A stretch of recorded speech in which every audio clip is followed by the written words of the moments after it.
this picture.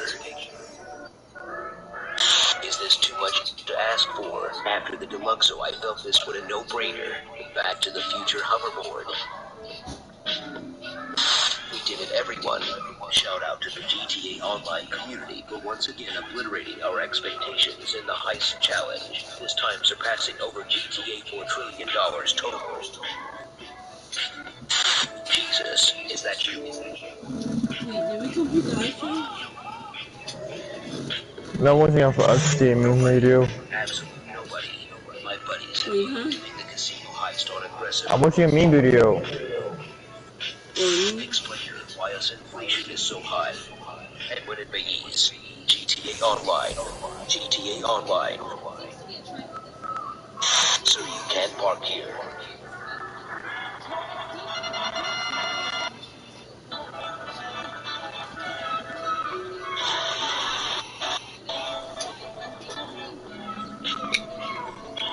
A series of unfortunate events. Oh Lord, I stole vehicle cargo from your mom and secured it as their vehicle warehouse. It was a simple offer, new employment or bullet, smart van. The quintessential GTA Online experience.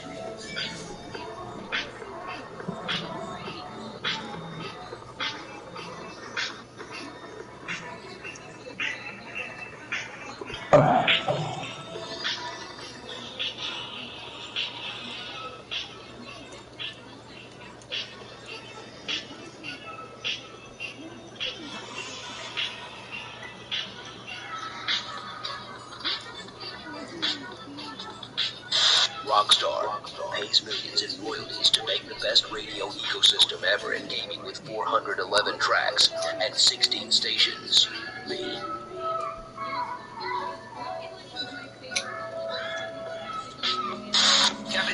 Hashtag LM. Mr. Rubio, how do these guys keep robbing me?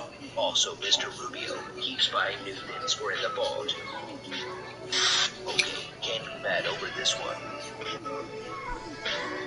Tino Perico with $0 take. Weird things happen in GTA Online.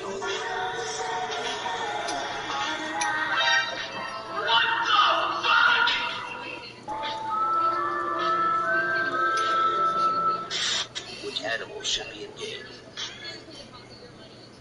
Training an AI on Michael to generate some images.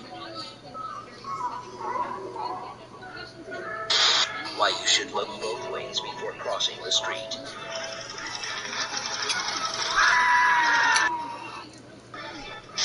I think I might have a bit of a problem. Guys, I don't think you're supposed to be smoking here. Hey boss, we've got a guy throwing up in there. I'll tell you when we're done.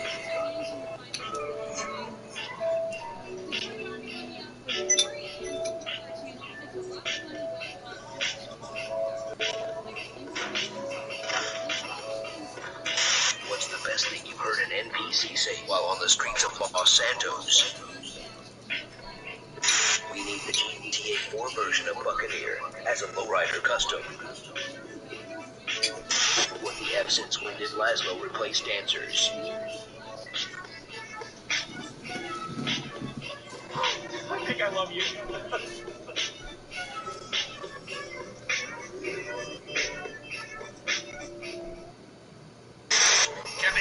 Hashtag LM. Miss Baker calls me.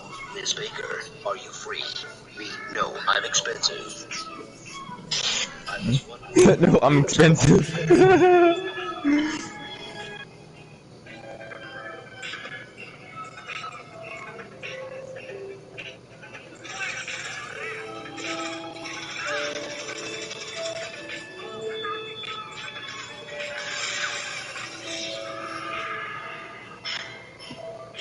How do you let other players know you're friendly when quiet? What weapons do you want to see in GTA 6? Break and see Conjolly mid-fight.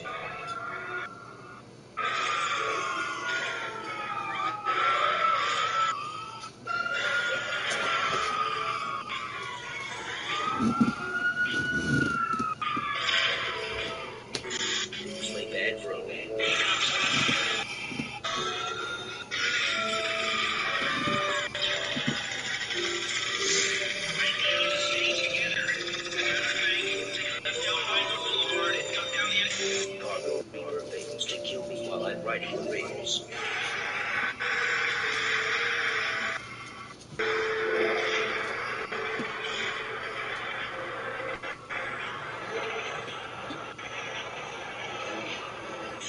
No weapon, no cry. Why knowing how to control your vehicle is important.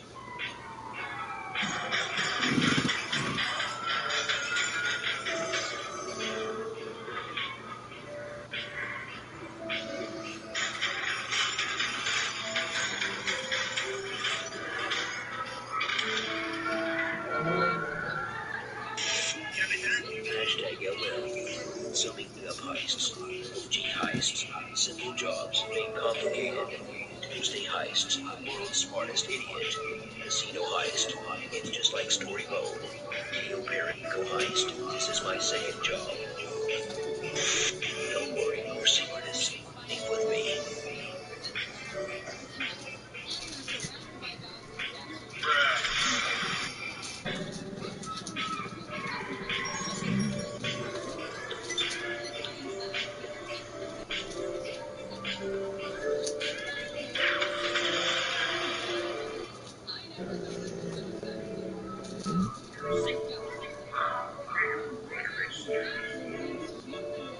Best in the business.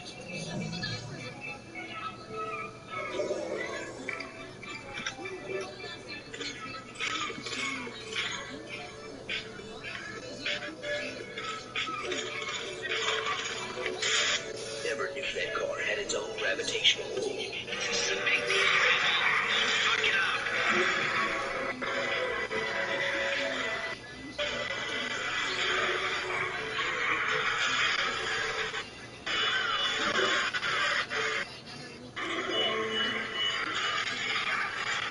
Protecting the homie from rocket launcher.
reaction to open a relic.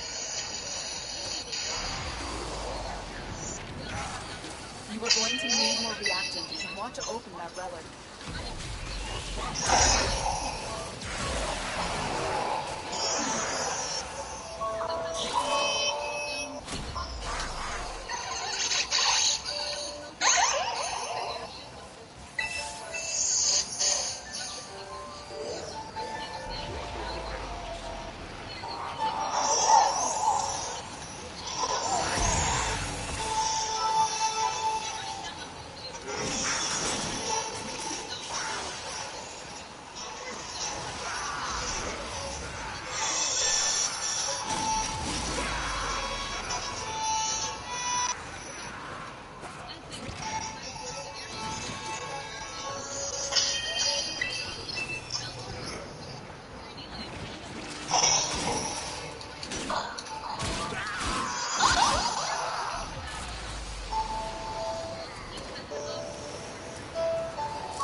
mission and we'll take a look inside.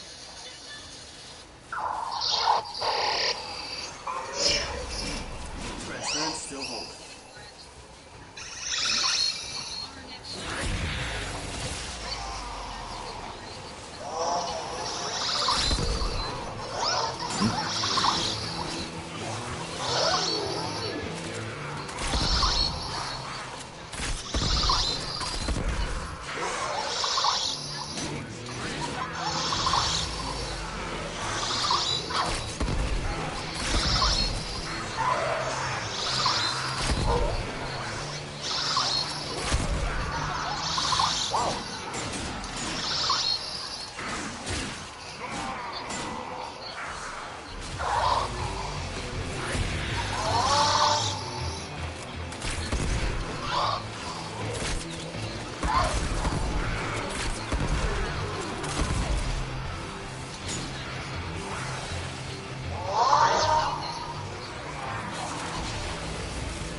Where's my ardent?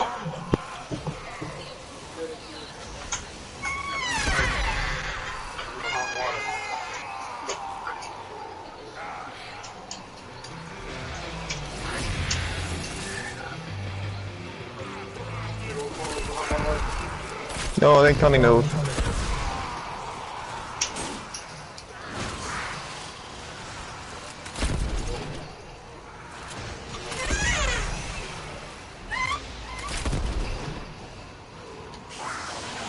Where is my freaking ardent?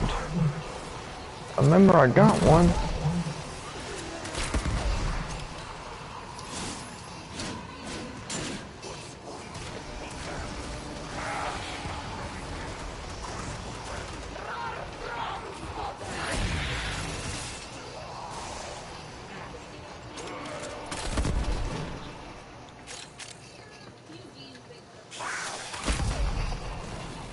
Reinforcements available.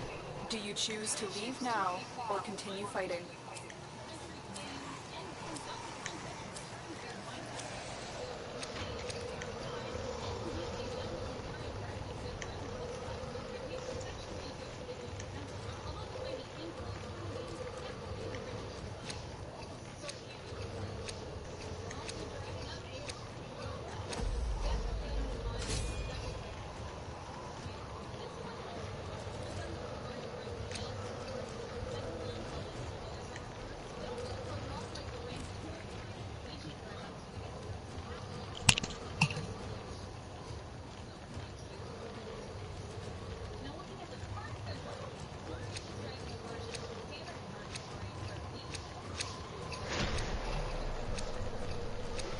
Keep fighting.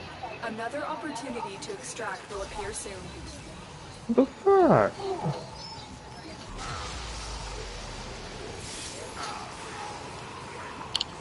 Dude.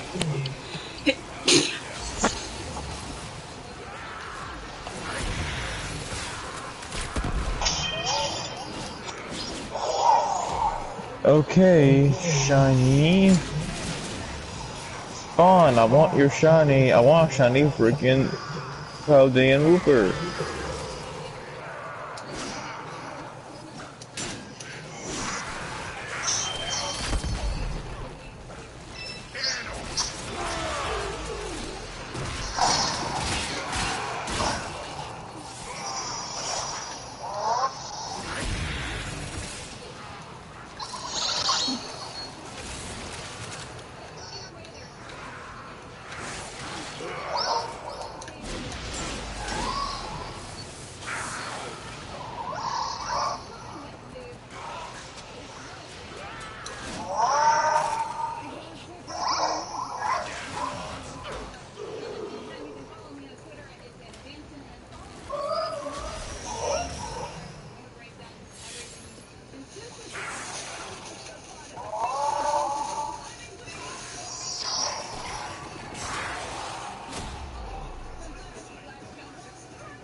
You alright? I'm just blowing my nose.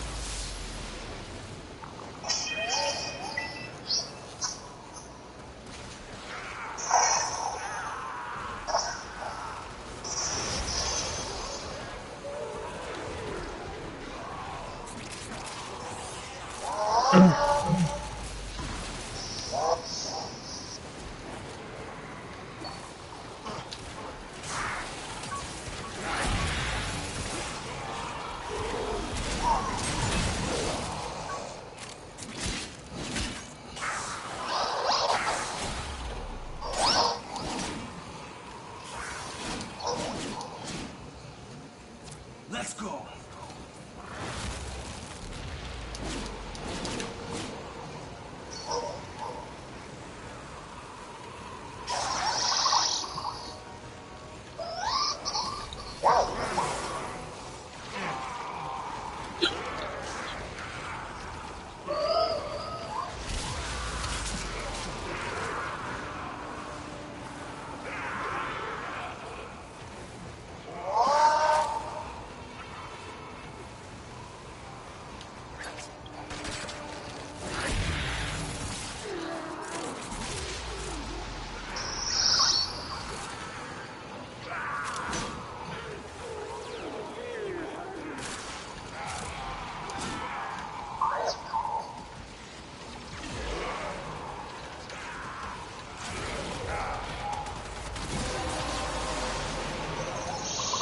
The relic has been cracked open.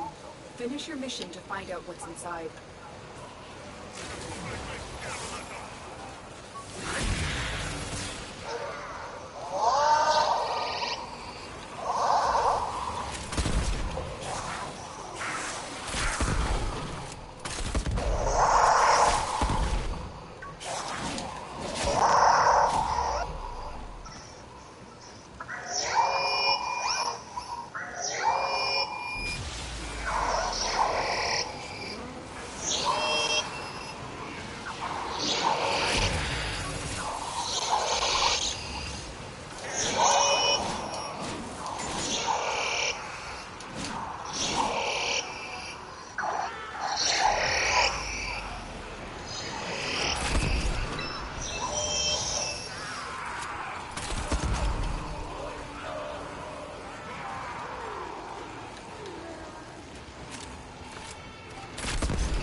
Extraction is ready.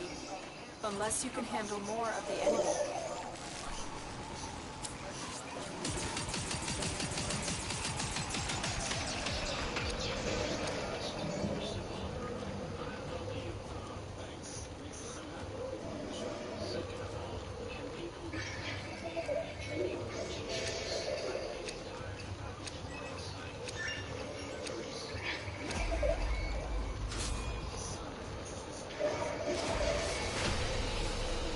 Very impressive, Tenno. You held them all back. Time to get out of here.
Don't forget the reactant. You need more to open that relic.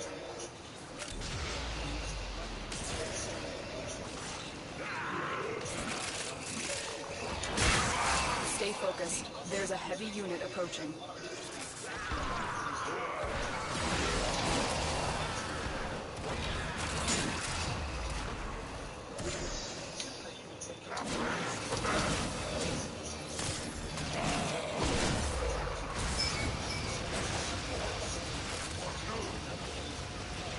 He's so cute, I want shunning of him. Cause Dan Looper.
What's going on, everyone? Austin John Please here, and today we're going to be discussing the possibility of influencing a mass outbreak in Pokemon Scarlet and Violet.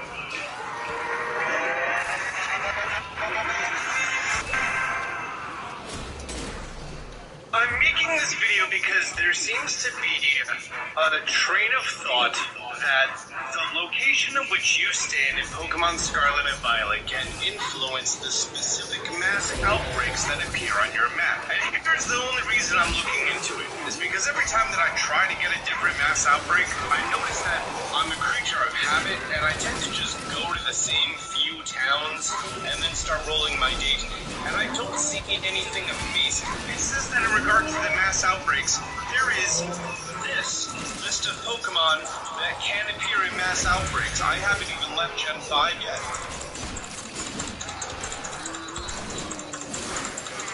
Those Pokemon, I haven't seen those. That got me wondering, and I wanted to look into them. I know a lot of my audience likes to see the exact testing that I do and how I come to my conclusions. So if you want to see all the testing, feel free to watch on.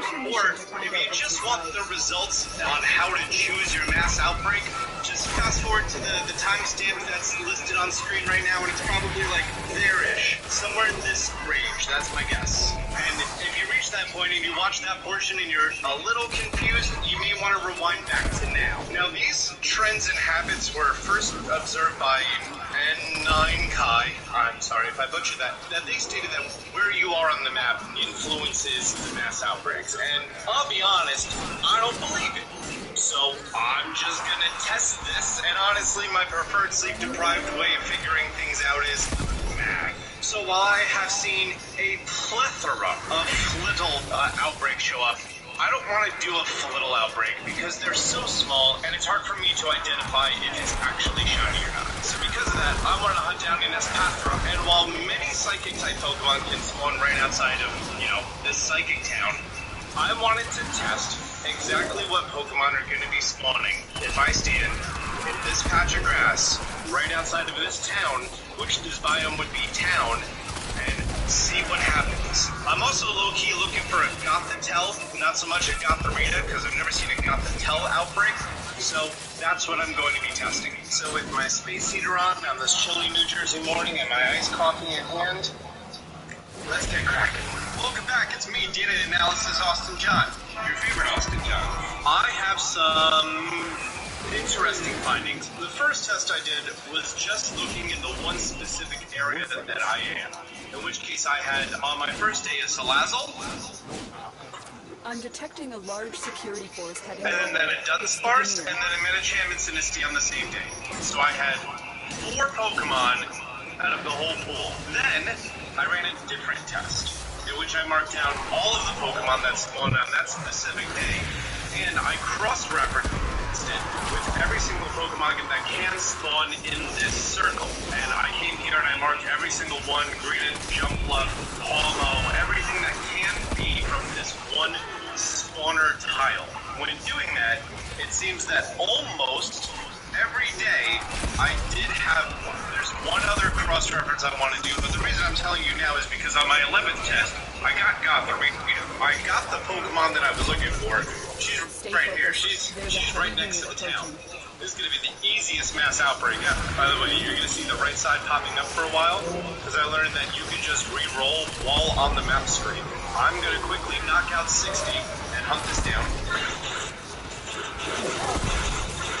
That's definitely 60 by now. I'm going to drop down a hard save. I'm going to picnic. I'm going to do the whole thing that I taught you guys all about before. The most efficient way to do this, I'm sure you guys all know that a little bit, right? And I'm just going to do a nice simple 2-player co-op, 6 onions, some butter, and some salty or Romesicon, a piece of bread. Remember, never the top bun is cheating. Wow, look at that sandwich. It's a masterpiece. Chef's kiss. Make sure I did this right. Yep, I did this right. So now because this spawn is right outside of a town, it's very simple for me. All you have to do is be right here, walk forward, look at all the Gotharita's eyes for purple irises, If I don't see any, I just walk back into town. While I still really stand by the fact that isolating encounters is far more effective of a shiny hunting method than doing these mass outbreaks, it can help influence the pool of Pokemon that can spawn in an area. Normally, there's a whole bunch of psychic types that spawn out here. With this encounter recipe, while I am still getting, the occasional Esparthra and everything else like that, having a majority of these Gothitelle definitely helps boost our numbers. Because again, when it comes to shiny hunting in this game, it's all about numbers. How many can you spawn? How many can you check? And that's how you get your shinies. By the way, Rambling Austin here. You may remember that I was talking about looking into people who are colorblind and the different colors and the different weaknesses that they have, and trying to come up with a way to actually help them identify the shiny Pokemon in this game. Well, let me just say I've come up with a pretty darn good idea, and I plan to get that out in the next couple of days. It's not only going to help people who are colorblind, but people with perfectly good vision that have trouble really telling the difference between specific shiny Pokemon apart. Like this Pokemon, for example, who just has slightly pinker eyes. Because of the enhancements that I've done to my screen that you're seeing right now, these blue eyes are very predominant. So all I'm really doing is looking for ones that don't have blue eyes, unlike the few hundred that I've seen, and that's how I know that it'll be the shiny Pokemon. I already tested this out with Charcadet, who is one of the most difficult to see because it just has tiny little blue eyes. So I know that the system works. I just want to do a little bit more testing on it with people who are helping me out who are colorblind. Yeah, that's the update on that. Okay, enough rambling. And, yeah, this works. So even while I'm scrolling around, even while I'm moving, even when I'm really far zoomed out, I can definitely see a difference in the one that doesn't have blue eyes. Like, compare that to the ones in the background, and let me remove my color filter that I just used. While that is still noticeable, it doesn't pop nearly as much. You know what I mean? Oh no, I only have 2 Premier Balls left. And here's our lovely lady, and there's the crit, and perfect. Already have the Pokemon that I want from here. I just want to run a few more tests on generating Pokemon in this specific area, because that's still going to be relevant to the numbers that I already ran. After continuing this test and going through the specific numbers on all the Pokemon that spawn here, I came up with a list of the 20 tests that I ran. Now, granted, this is a very small sample base, not enough of a base for us to draw like a super accurate conclusion. That's the reason this is only for one of the tests. So what I did at this point is I went through every single species of Pokemon in the entire Pokedex, all 400 of them. If they were in my box that I was standing in, they have a yes. Meaning, like, if I were to go look at Psyduck over here, I'm actually in that bottom left box, which has the small circle above that. Editing Austin, zoom into that. I also marked down the species that were next to the box I was currently standing in. With that information, I made a note of all the Pokemon, and I marked down if they were a no, or not spawning in the 9, next, spawning in the 8 around me, and yes, spawning in the square that I was standing in. 80% of the days had a yes. 100% of the days were either a yes or a next to. Out of all 20 days that I ran, there were 115 different outbreaks, including duplicates of the same species. 22% of them were outbreaks based off of the square that I was standing in. 43% were based off of the next I was standing in, and only 35% were not in the 9 squares of myself and the ones immediately surrounding me. Now, I just want to clarify that when I say the square I'm standing in, it includes all of the Pokemon who can spawn in this square. Not only the ones that are in the town, but the ones that may be day or night exclusive, the ones that are in the cave system below where I'm standing, the ones that may be in rivers, kind of touching the square that I'm currently in, so much in this one little square. Because I think that's how it works. With this being the first test that I ran, I think it's important for me to now choose a biome that's completely different, and I'm going to just try to avoid water altogether.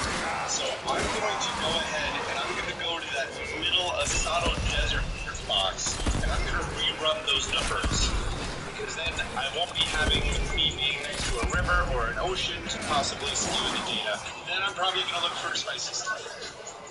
To my best guess, I am now in the middle of that, which just should be desert and maybe also cliff and maybe also mountain.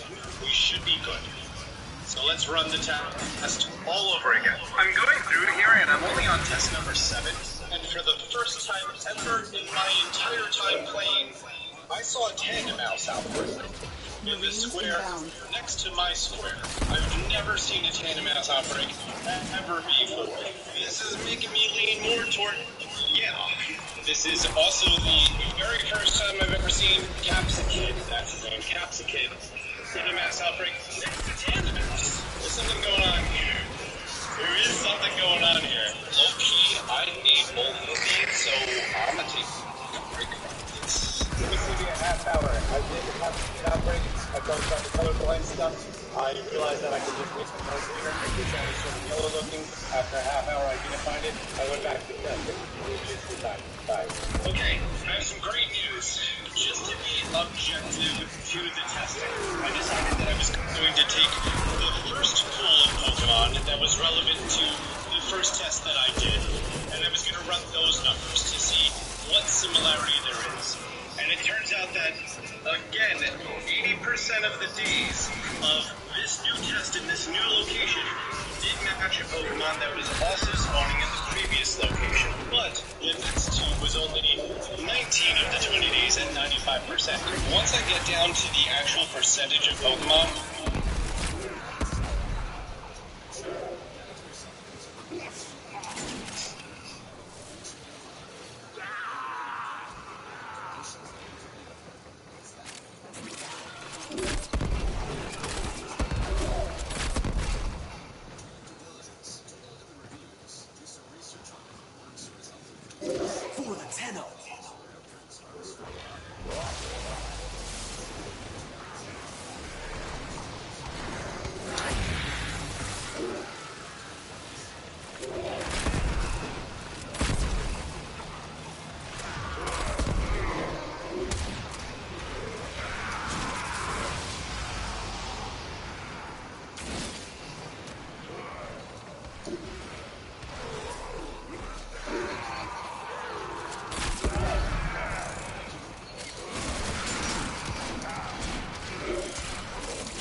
Scarlet and Violet, a brand new journey through the Paldea region.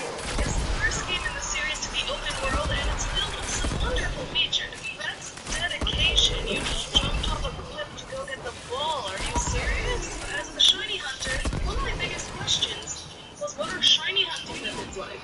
The one method that has existed since Diamond and Pearl has gotten quite the upgrade. So let's talk about it and how you can use this to get yourself a shiny early on. The Masura method is a shiny hunting method where you breed 2 compatible Pokemon, but each parent is from a different place on Earth. For example, I have my Bluebird from North America, and I managed to get a German Ditto from a link trade. Ditto can breed with pretty much any Pokemon, so getting a foreign one is very useful for this method, but breeding any 2 compatible Pokemon will work just fine. Usually, you get eggs from the daycare, but the daycare does not exist in Pokemon Scarlet and Violet. In its place, picnics have a basket where eggs appear on occasion. Why do eggs show up during your picnics? You don't have to think about that. My target was a shiny Hawaiian Bluebird, so to start this hunt, I need to empty my party and only have my Bluebird and Ditto. Now you need to set up a picnic.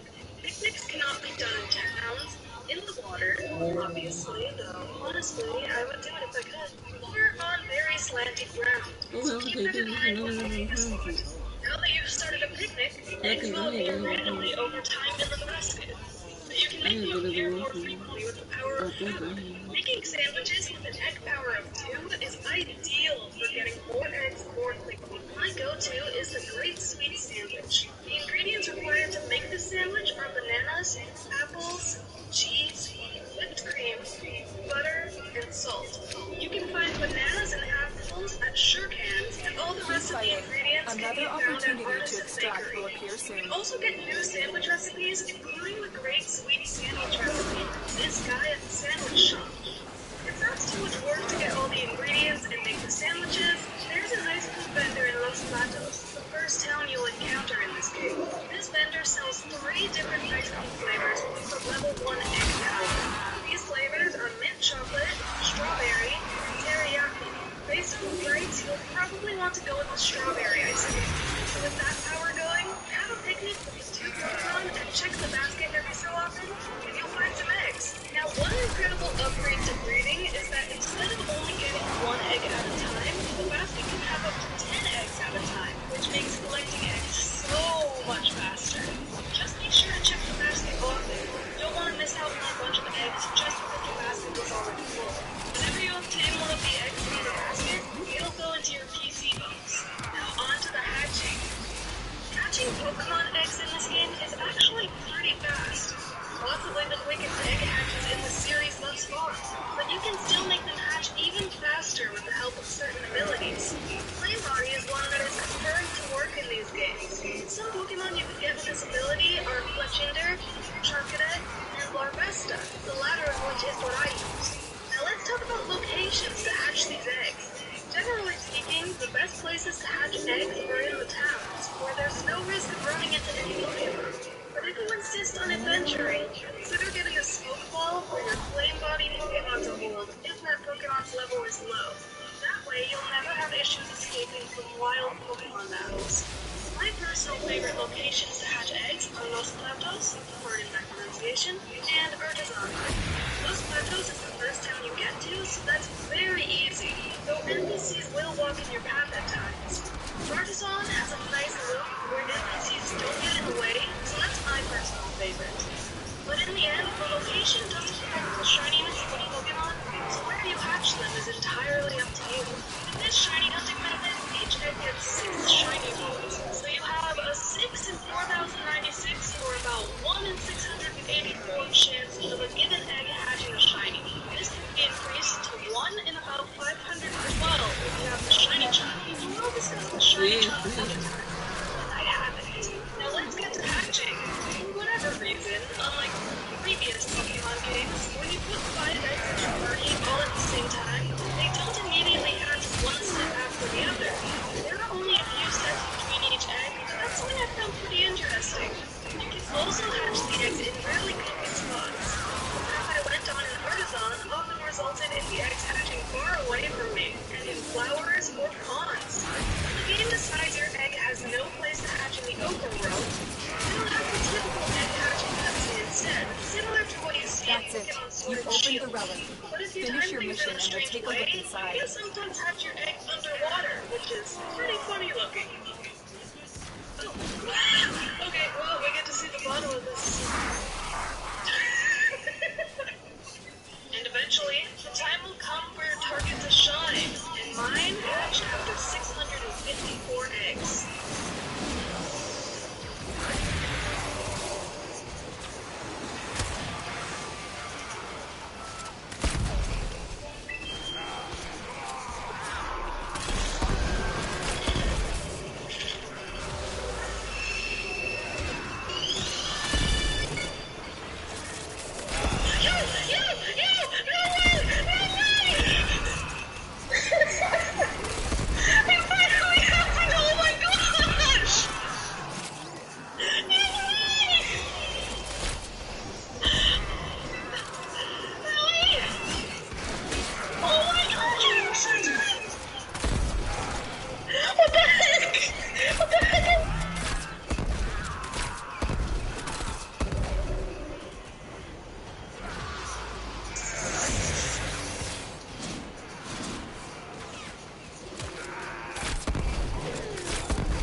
Extraction is ready, unless you can handle more of the enemy.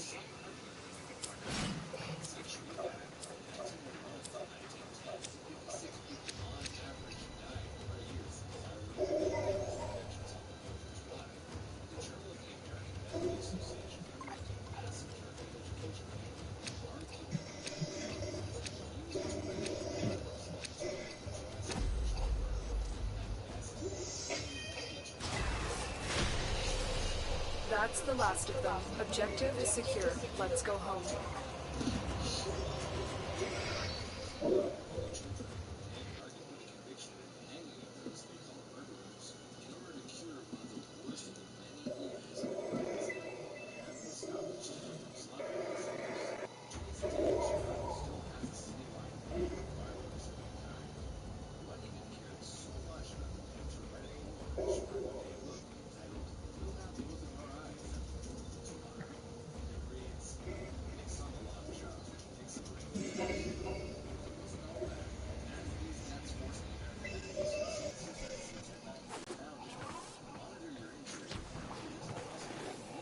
My latest safari in the void has yielded spectacular finds. Unique items for the Tenno of Distinction.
You get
okay, okay. Give me a blue damn woofer.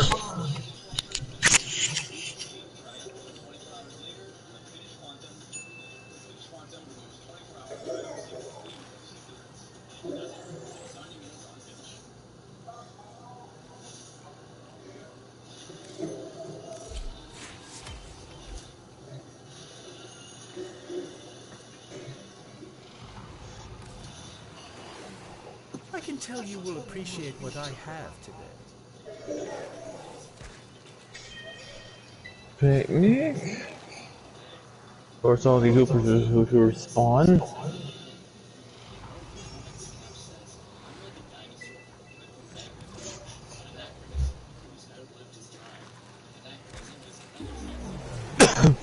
If you like that, come back next time I'm in the relay. I'll have something extra special for you.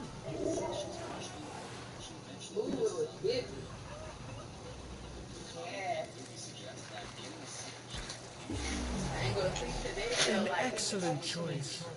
Be sure to visit again when I have new finds.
I want my blue boy.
Damn it!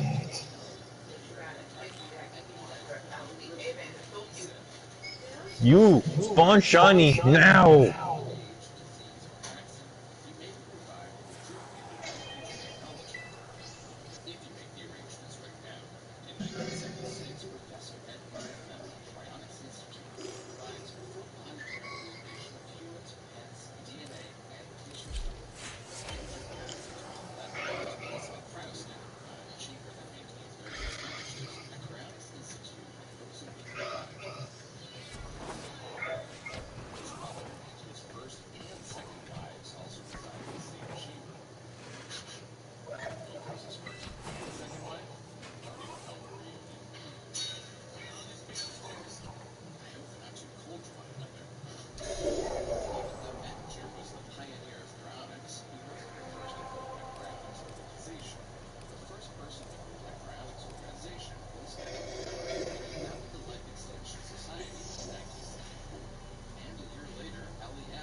The enemies are dropping reactant. Keep fighting. Look for more reactant. So it's 53.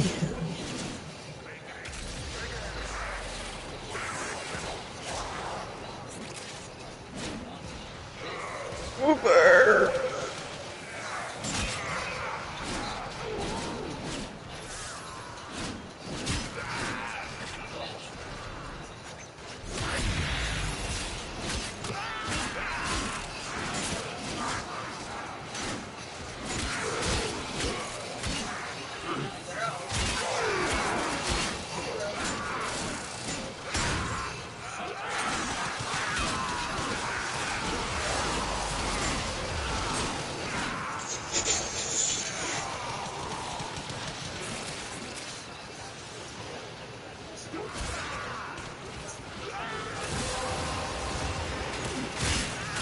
The relic has been cracked open. Finish your mission to find out what's inside.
You there, Angel?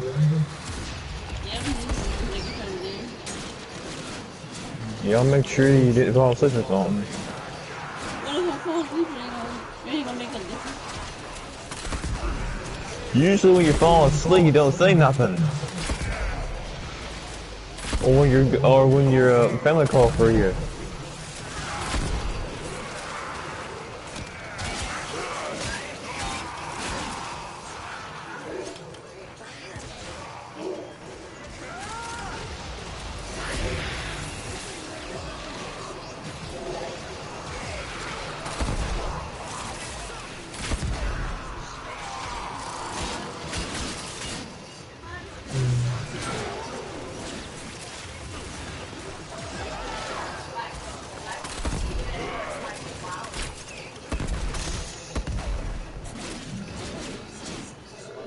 Extraction is ready, unless you can handle more of the enemy.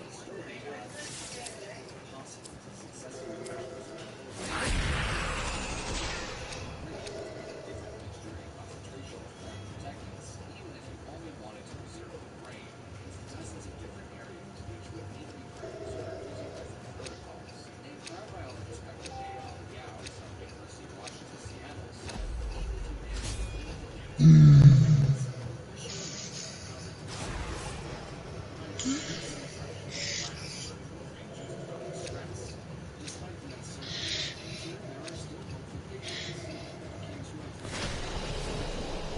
impressive, Tenno. You held them all back. Time to get out of here.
You found a fissure.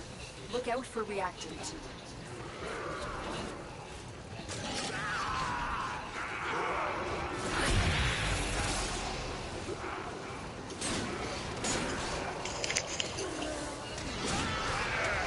Use that reactant to open a relic. Keep fighting. Look for more reactant.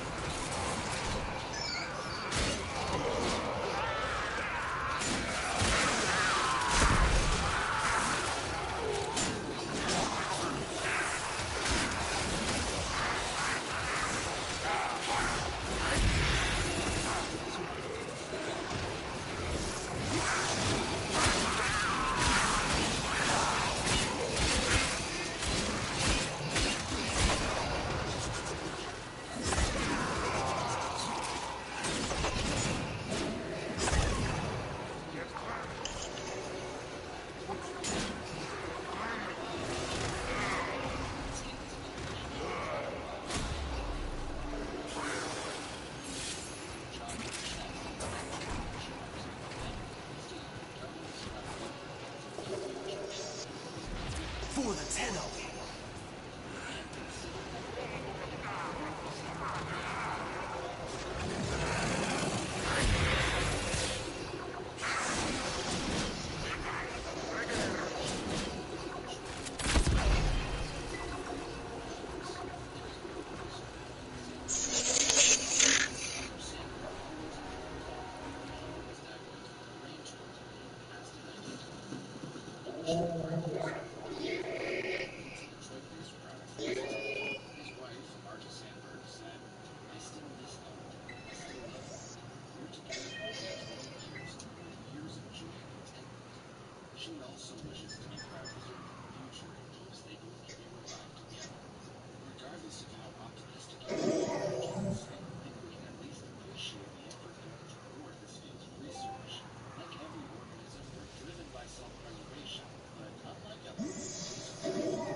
Stay focused. There's a heavy unit approaching.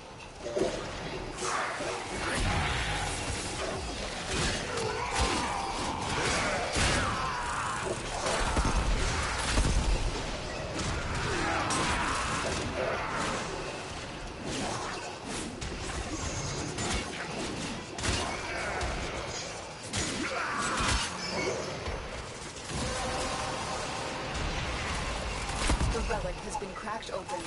Finish your mission to find out what's inside.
Focused. There's a heavy unit approaching.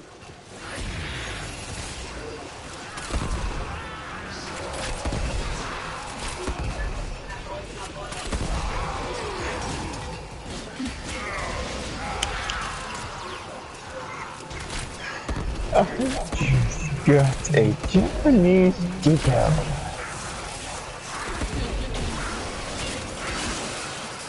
Wait, what?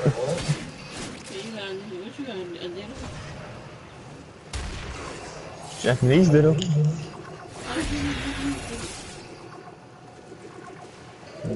Reinforcements available. Do you choose to leave now or continue fighting?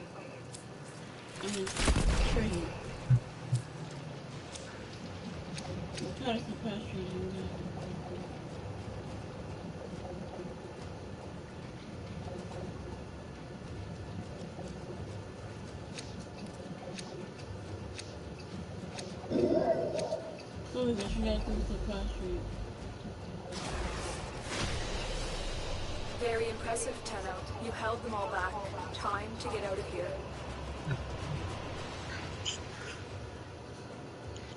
A lot of people surprised you getting the truth. So you must have got it from surprise tree.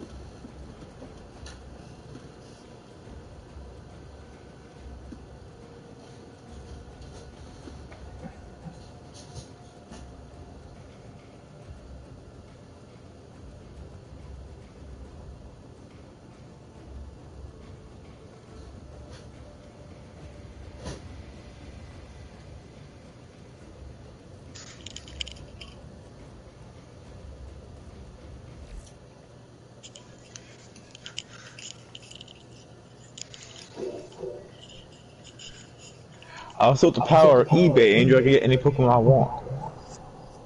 Oh, you guys want eBay? I thought you didn't know. Like, let's say I'm out there searching shiny Pokemon, and I spent a week finding it, no luck. I can just go on eBay, order me a custom shiny egg, and hatch it shiny.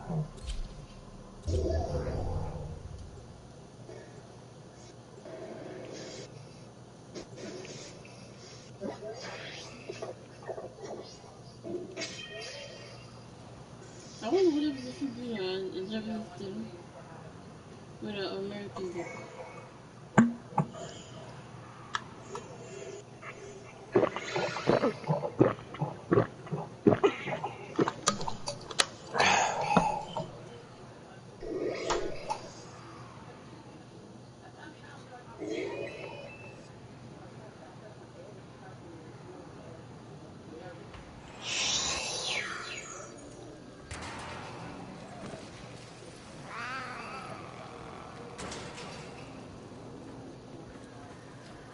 This embryonic fluid injector has been recalibrated to wreak havoc on Tile Regor's cloning operation. Defend the injector for as long as possible to ensure maximum damage.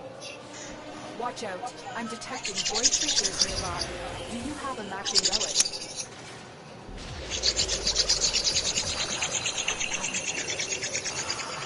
You're near a fissure.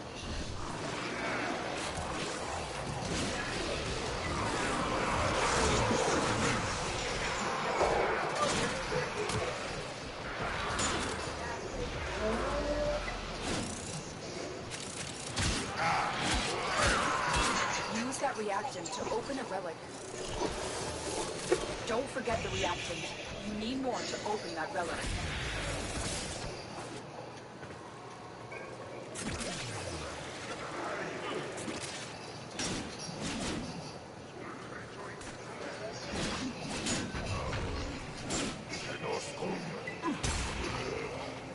Honestly, I kind of hate that the map is on the Y button and not in the X button.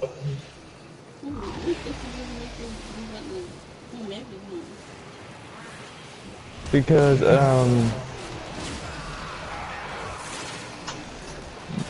when I'm trying to go into every time I try to go into my party, my bag, my boxes, and my picnic, I keep pressing the freaking map button.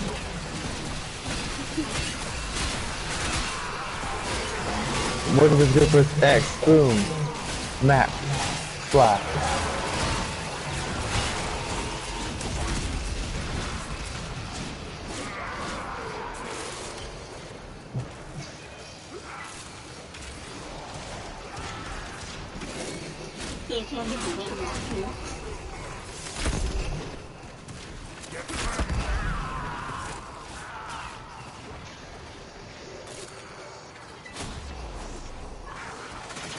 You must not be looking at the buttons. You press my own button.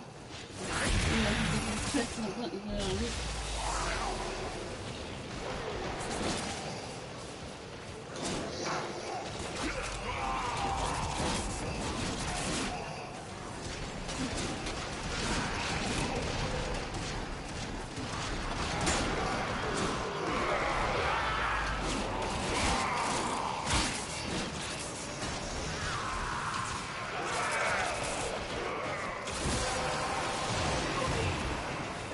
The relic has been cracked open. Finish your mission to find out what's inside. I will consider what I've learned from the skirmish.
Reinforcements available. Do you choose to leave now or continue Dun fighting? dun dun dun dun dun dun dun dun dun dun dun dun.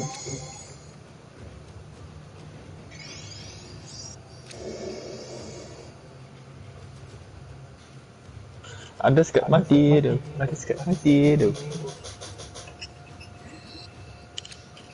And it's shiny. Wait, it's shiny? Yeah.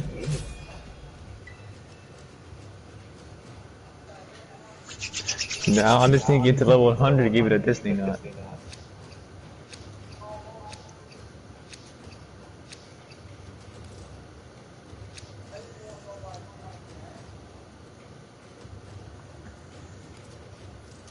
They get all its stats hyper trained. That way I get some good, beautiful, shiny Pokemon out of it.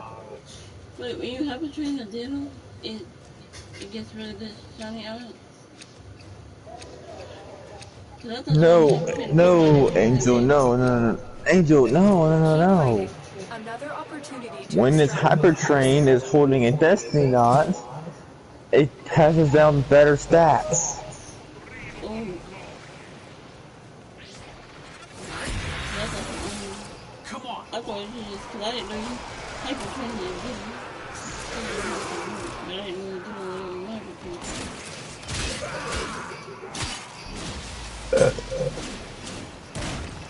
So what you gonna use the hyper train with? Just the regular bottle kit? Regular buttercaps. And I have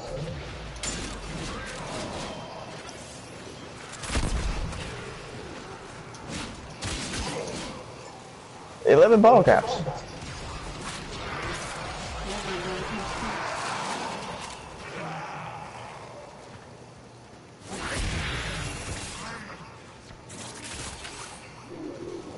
So the bottle kits, when you hyper train the Pokemon, does it like mix out all the stats when you use the regular bottle kit?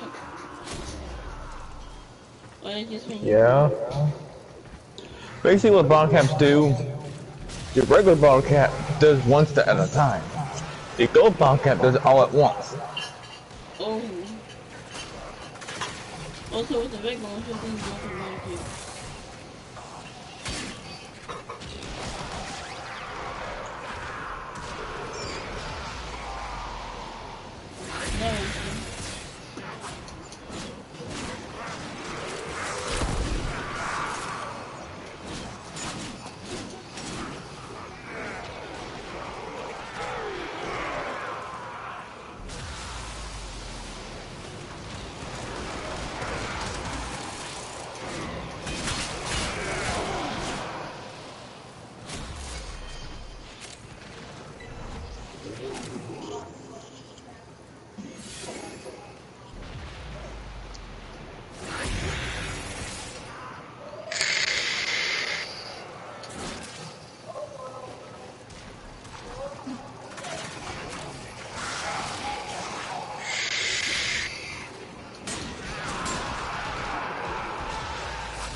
That's it.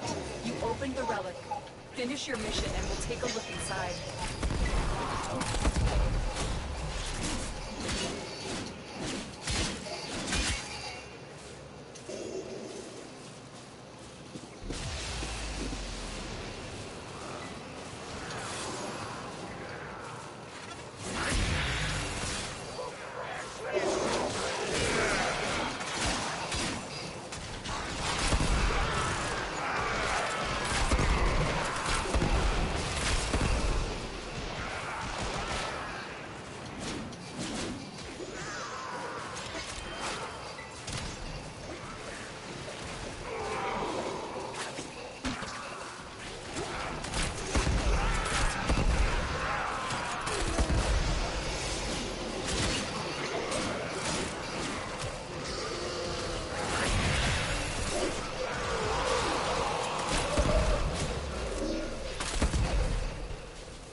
Extraction is ready. Unless you can handle more of the enemy.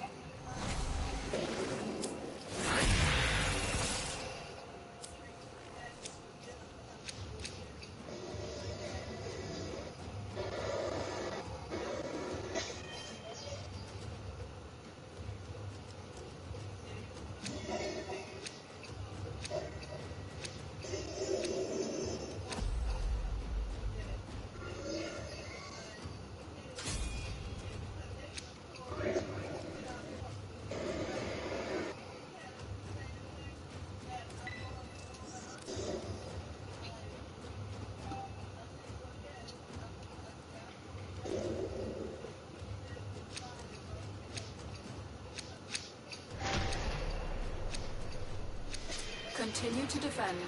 You will be rewarded for your bravery.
Relic has been cracked open. Finish your mission to find out what's inside.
Go on the offensive.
Reinforcements available. Do you choose to leave now or continue fighting?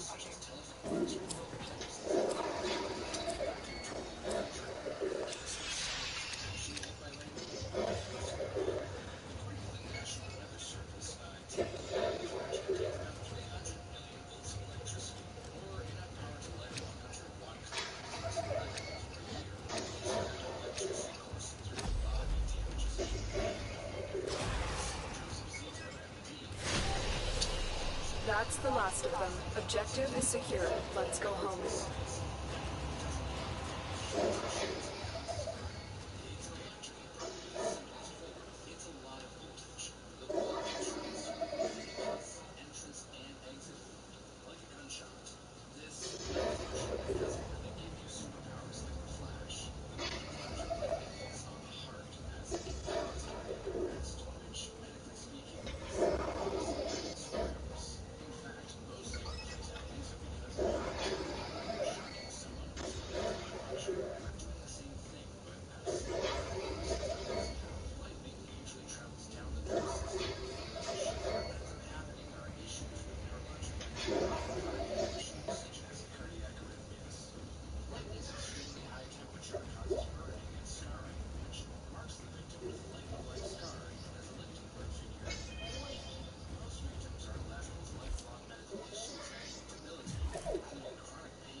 It's that time again, dreamers.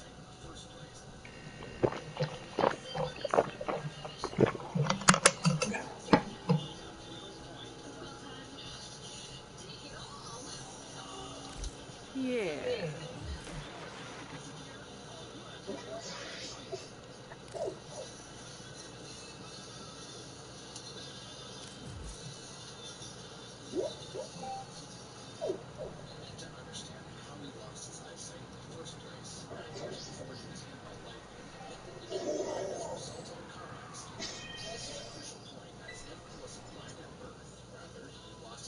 Use it well as you walk the harder path.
Crew, carbon accretion cleared from nacelles. Control surfaces recalibrated.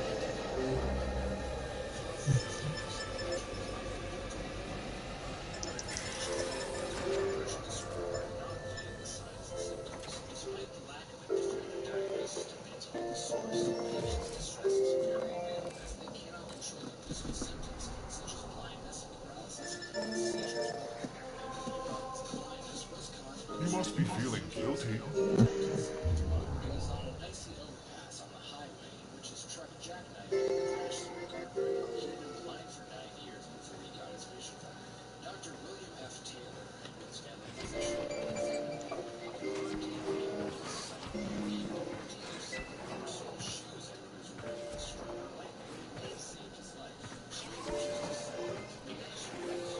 My latest safari in the void has yielded spectacular finds. Unique items for the Tenno of Distinction.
Wait, where is I?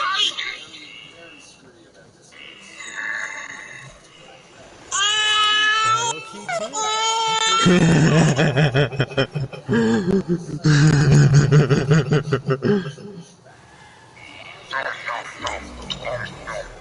A pleasure doing business with you, Tenno. Perhaps you'll come to one of my next parties?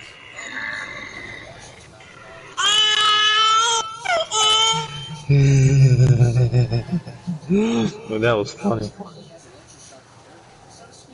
But we get it, best of luck. Still needs Sprigatito and Wax, unfortunately. Right, I need to go pee, so I'm gonna hatch this egg whilst I pee, and I'm gonna come back to a shiny Sprigatito because my chair is going to get that cold. We're back in a second, ladies and gentlemen.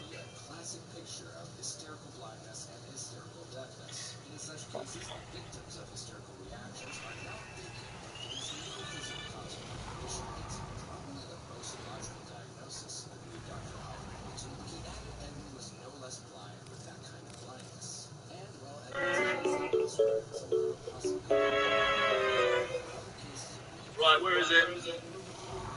There's no way! There's actually no way! There's actually no way! Oh my god! There's no way! There's no way! Oh my lord! There's actually no way! The chair! The chair! Oh my... The chair!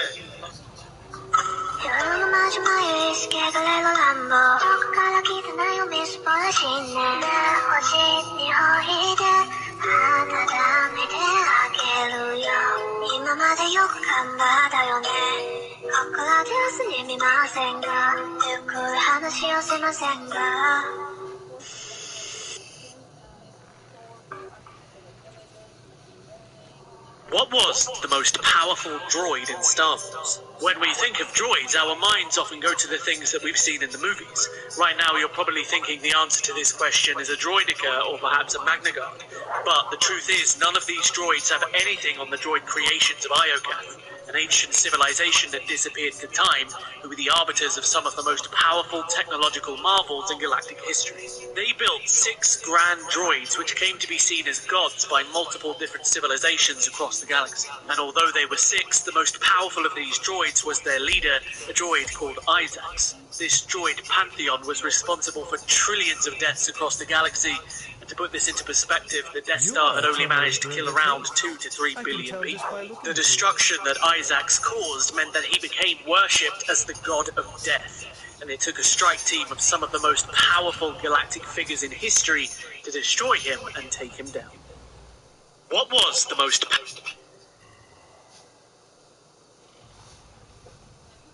Wait, remember Hot Wheels Battle Force 5? It was the 3D animated high-speed cartoon series based off a collectible toy car line that you can buy at most stores that have a toy section. Well, if not, there were Matchbox cars too. For me as a kid, Hot Wheels were... Man, I would love to watch that freaking Hot Wheels movie again.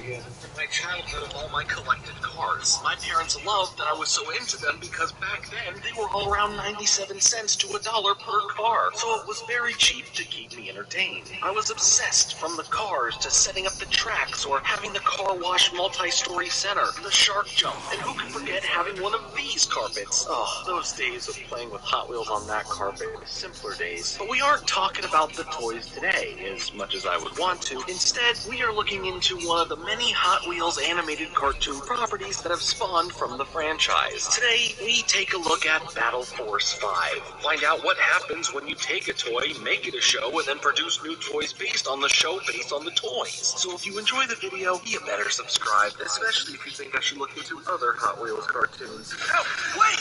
No!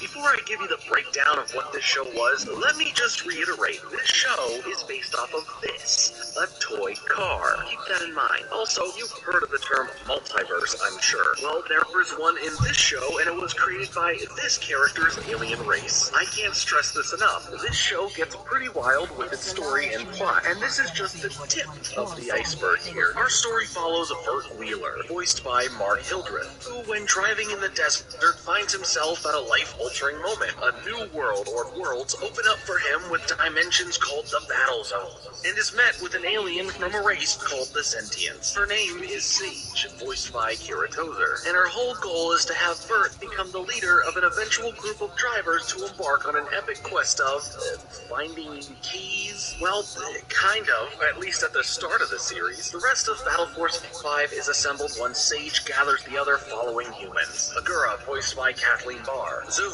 voiced by Alessandro Giuliani. Stanford, voiced by Noel Johansson. Sherman, voiced by Brian Drummond. And Spinner, voiced by Gabe Kuth. Now, if you find yourself good at math, that makes the full team, minus Sage, since she's more of the string puller than a member, to a team of 6. But the show is called Battle Force 5. But that isn't a reference to the team members themselves, but instead the cars, the Hot Wheels, since Sherman and Spinner share a Hot Wheel or whatever together. So when later on in the series there are other members like Tez, also voiced by Noel Johansson, and AJ, voiced by Michael Dobson, ends up joining the Battle Force 5 team. It for some reason stays a Battle Force 5 instead of upgrading to 6 or 7 in the name, but regardless of that, the story is the real focus here in the show rather than the semantics. The vehicles themselves are very much tricked out with some very impressive weaponry that aids them in their first quest of finding the battle keys. These artifacts that open up portals that lead you through different dimensions in the multiverse. These areas are known as battle zones, and the ones who hold the keys can use them to reopen and close portals. So they are pretty important, as you can tell. But it's not as easy as just going and finding them, because Sage probably could have just done that on their own. So the reason she has assembled this all-star team of people who can drive is because there is evil afoot. Make that a feat, actually, since there are really 2 evil factions that stand as competition to the BF5, that's short for Battle Force 5. First, one of Fur and Fluff, the Vandals, led by Captain Callus, voiced by Colin Murdoch, who currently occupy the Blue Sentient planet, where Sage's race was originally from, as well as theirs one of them, the Sark, which are led by Zemari, voiced by Michael Dobson. They are an alien race of robots that currently occupy the Red Sentient planet. Yes, in addition to the Blue Sentients, there are also Red Sentients, are the counterpart to the Blue Sentients and help form the multiverse together, as well as the keys and all these zones. So yeah, there is quite a bit going on here, and what on the surface is a Hot Wheels TV show. Y'all stop talking. Hot Wheels Battle Force 5. Is that the reason that you sneezed on? With the success that Hot Wheels was having in the early 2000s, thanks to not only sales of the toy cars as playsets, but now also their animated films like the Accelerator series and World Race, it was clear to Mattel that there was a larger market for Hot Wheels than anyone had ever imagined. I mean, they're just cars, but instead of going the route of making the show just based on racing and being grounded in reality, there was an ability to adding in a bunch of fantastical sci-fi elements mixing in with the action genre booming in cartoons at the time to give a lot more story to it all. This would be an American and Canadian collaboration to make Battle Force 5 an actual show, with Mattel working together with Nerdcore Entertainment and Nelvana to bring this idea to life. So there is a reason why the show looks so similar to other shows like Slug Terra and Storm Rocks. Now, it's not really more interesting than that in terms of the production. It would premiere on Cartoon Network in the United States on August 29, 2009, official, but also having a sneak peek drop with 2 episodes several days before on August 24th, 2009. Now, like I said, there were other Hot Wheels shows before this, not really being a new concept for the Hot Wheels brand. In fact, all the way back in 1969, 1 year after Hot Wheels would hit store shelves, the cartoon just titled Hot Wheels would premiere. It wouldn't be until the early 90s where another series was tried again called Heroes on Hot Wheels, which technically wasn't a Hot Wheels show at all when it came first. Originally, it was a French cartoon that was dubbed in English and transformed into a Hot Wheels show sold on VHS tapes that would come with an exclusive bonus car. But from the success of making the series a bit more different, racers and acceleracers would kick off the appeal of a Hot Wheels franchise for fans to attach themselves to, or for streamers to watch on their streams.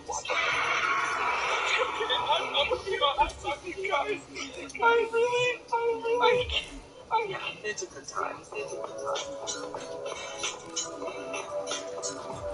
But the real question is for the show, does it all work? Is it a good time? Taking the most basic thing that makes a Hot Wheel, and having cars just be involved, but the real story being about alien power struggles. Does it flow out into a show that cohesively makes sense? Well, I'll say that I was pleasantly surprised by the show. I wasn't going into it with too much thought other than having seen some of the other Hot Wheels movies. And by the end of the show, I thought it was pretty cool that this fun multiversal alien concept was enthralling as it was. And yeah, the cars are cool too, but in all honesty, cars are the thing that took the backseat for me here. I think having the main enemies in the show be this tribal-esque faction of vandals and these futuristic robots kind of adding this cool duality to time, where humans are just kind of caught in the middle of it here. In Season 2, it really ramped up the fun for me. I think the story here gets elevated a lot more, dealing with the red and blue sentients specifically. Together, these two sentient races come together, forming a truce to not be at war with one another.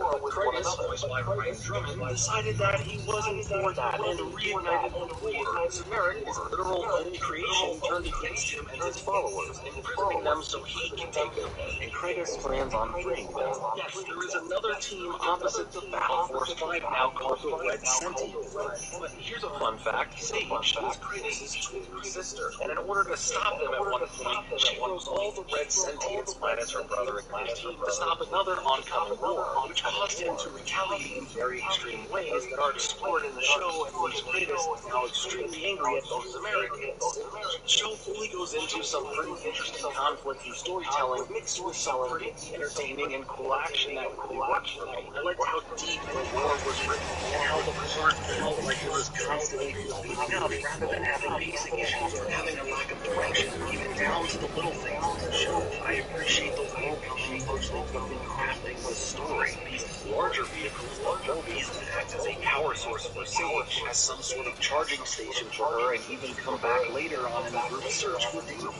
These characters, mainly aside from the humans, are really complex in their backgrounds and their individual stories, leading through various plot points, even going as far as doing a whole thing about the enemy of my enemy is temporarily my friend until we are enemies again.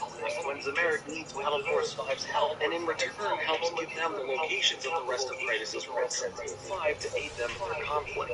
This show could have easily been a toy sales vessel, which in part, of course it was. It went above and beyond to deliver a strong narrative first and foremost, rather than becoming one big advertisement for your parents' wallet. It felt like there was a lot of passion for the story from the writers, and that while there was a lot going on at once towards the end of the show, it was all able to still keep a strong focus on the story to not become convoluted. But with that being said, there was a toy market to the show, as well as the show itself ended in a way that left me pondering the unanswered questions, feeling like the show was canceled with no conclusion. But technically, it wasn't, and let's dig into that. It was a total team victory, guys. We all won this. Battle Force 5. Own it. Bring it.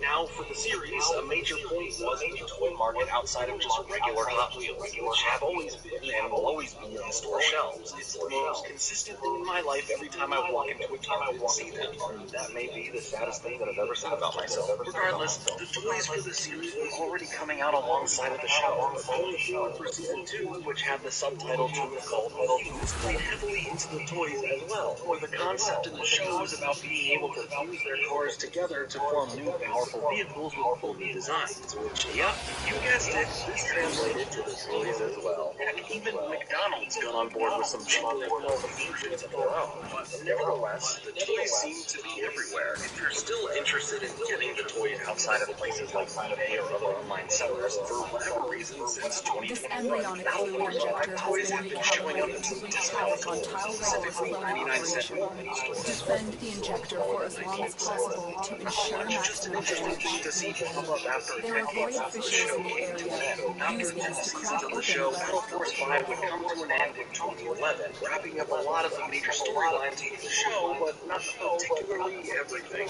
leaving fans of the show with a handful of questions and not really any answers, leading off with a heavy regarding the ancient ones. Towards the end of 2012, the series would live on to answer these questions. Again, kind of. There was a special called Battle Force 5 Revolution that would serve as the true ending to the series, offering a lot of answers to the questions left. If you were a fan of the show and didn't live in Latin America, then I'm sorry.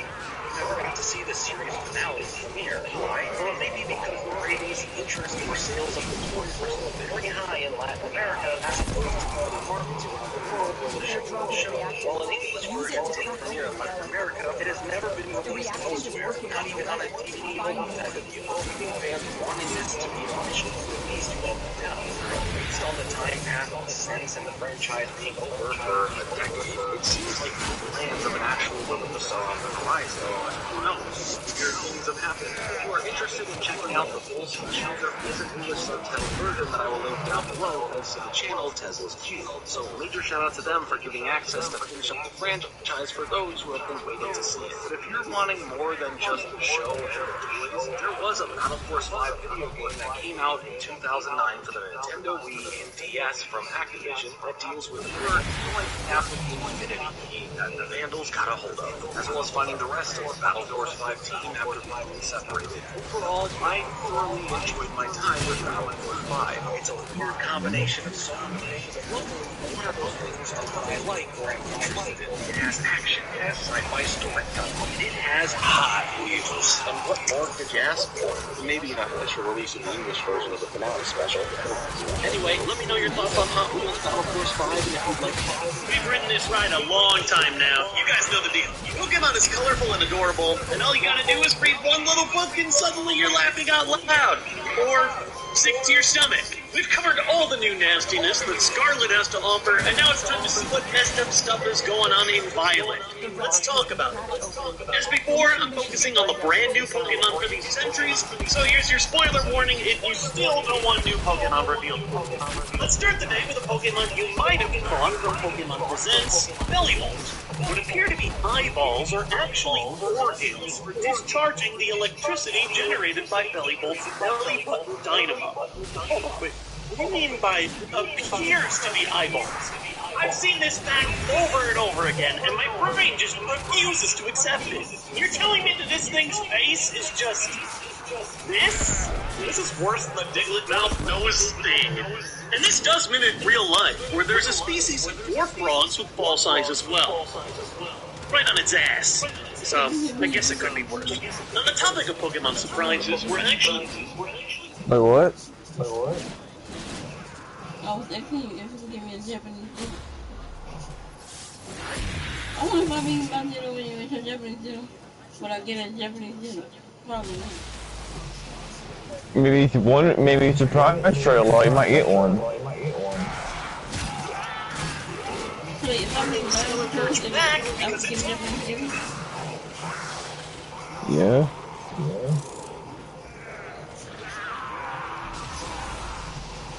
Violet entry was just too good. Its gentle singing soothes the souls of all the hearing. It burns its enemies to a crisp with flames of over 5,400 degrees Fahrenheit. This might be my favorite total whiplash I've ever seen in a Pokedex entry. It's like a reverse Sour Patch Kid. First they're sweet, then they're sour. Let's keep things hot with Capsicum. Traditional Paldea dishes can be extremely spicy because they include the shed front teeth of capsicum among their ingredients. Real-world fact. The tale that the seeds are what make peppers spicy is a widespread myth. The real spice, or capsicum, is found right here in the placenta. So not only is it weird that in Paldea they eat your dishes with seeds, but all of that ignores the weirdest thing here. Why are we eating baby teeth? I don't like that. But somehow, a Pokemon beat humans out this time for the weirdest generational food habit. Here's Garganacl. Oh, I get it. I get what they did there. Many Pokemon gather around Garganacl. They call it its mineral-rich salt. What in the Minecraft hell did I just read? And somehow, this is not the stickiest situation in this game. Now that undergoes to Finizen. Its water ring is made from seawater, mixed with a sticky fluid that Finizen secretes from its blowhole. Oh, come on! What am I even supposed to add to this? Do you seriously expect me to look up whether or not real dolphins actually secrete the sticky fluid from the... You know what? Welcome to biology class. It's called blow. Yes, that's blow from a dolphin, not dolphin blow. And it's a mucus-like fluid that is expelled from the hole. Okay, that's a little better. Wait, no it isn't! Why is my pet dolphin making snout jewelry? Next up is another Pokemon that creates something strange. Or, depending on how you look at it, maybe it's the most mundane thing you can create. Introducing Mousehold, family of 3. The little one just appeared one day. They all live together like a family, but the relationship between the 3 is still unclear. Really? You really don't know where it came from? Just appeared one day? The same way those Pokemon eggs just happened to appear at the daycare? What a mystery. As a member of a fellow family of 3, I'll let you in on a little secret. I know where the little one comes from. Another entry featuring a surprising lack of knowledge is the mighty King Gambit. Though it commands a massive army in battle, it's not skilled at devising complex strategies. It just uses brute strength to keep pushing. That's so disappointing. Sure ain't no Queen's Gambit. All that time leveling up, gaining all that respect, getting such a badass form, and we're just going face. If you want real confirmed and effective damage, look no further than Bramblegast. Bramblegast wanders around arid regions. On rare occasions, mass outbreaks of these Pokemon will bury an entire town. Hold up, what? You can't just slip that in there. Oh yeah, every once in a while they decimate society. These tumbleweeds are no joke. I'm standing in a relatively clear part of town, and most of these tumbleweeds are still taller than I am. I guess that's one way to add to your ghostly army. And speaking of ghosts, what better way to end our Pokedex videos than with a couple of entries featuring death and violence? My favorite! From our new legendary Qian Pao, the hatred of those who perished by the sword long ago has clad itself in snow and become a Pokemon. While it is pretty intense that this one comes from death by sword, I also find a little humor in the physical manifestation of hatred itself. This sucks. I totally got stabbed to death. And then they possessed some snow like a twisted Frosty the Snowman horror story and razed a kingdom to the ground. But my favorite killer this time around goes to Toadspool, who is confoundingly both the predator and the prey in the exact same entry. It coils its 10 tentacles around prey and sucks out their nutrients, causing the prey pain. Folds along the rim of its head are a popular delicacy. This one's got a little bit of everything. The deadly suck. And I do love that they have to clarify, like, no, this is not a good suck. It explicitly causes pain. But at the end of the day, even the nastiest tentacle monster isn't on the top of the food chain. Now that would be me. And to be honest, I'm getting pretty hungry.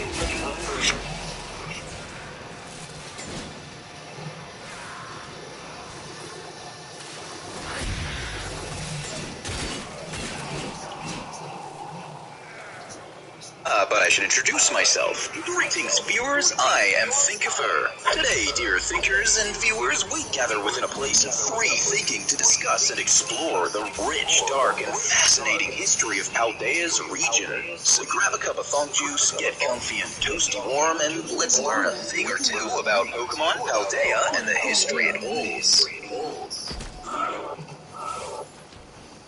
Paldea Paldea, a Pokemon region that is not only set in the world of Pokemon with elements from Spain, Portugal, but also geographically is almost one for one when both the map of Paldea and Spain are compared.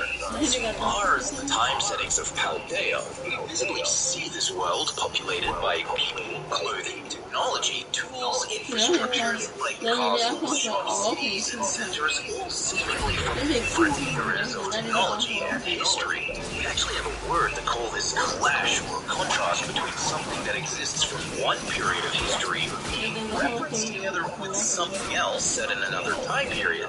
That word is anachronism. Anachronism is everywhere in Paldea. Why? Well, whether it's timey-wimey, travel-y, wibbly-wobbly, or it's not, isn't the focus of this video. The clash, though, of past, present, and future ideals, cultural norms, and technology, though, yeah, now that's where this series is at. As cool and fun and unexpected as it would be talking about time travel, forget all that. Instead, let's go back a moment in by a series. I'm gonna start in the early 1400s and end in the late 1800s at the nether regions of modern history.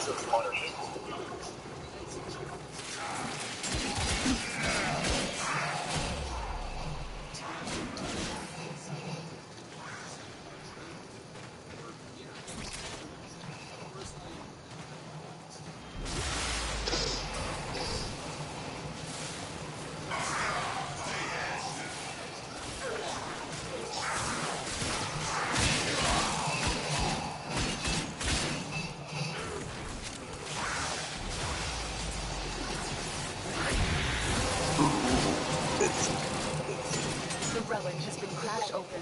Finish your mission to find out what's inside.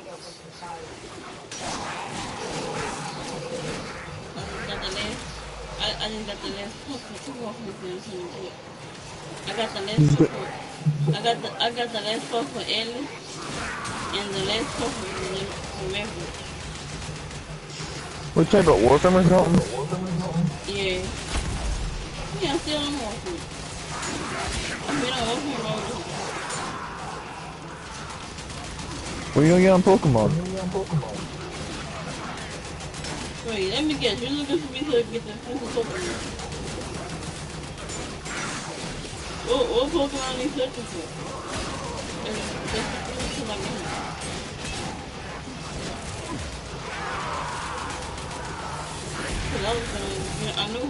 I know Rit and he down there. Cause he probably said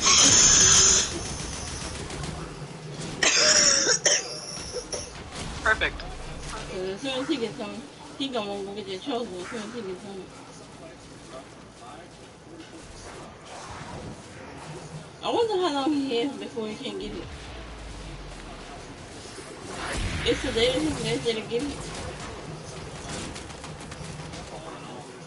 Or tomorrow is his last day to get it. The chosen.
She ended up on a boat with her mother that weekend that also the boat will find her father and the nurse.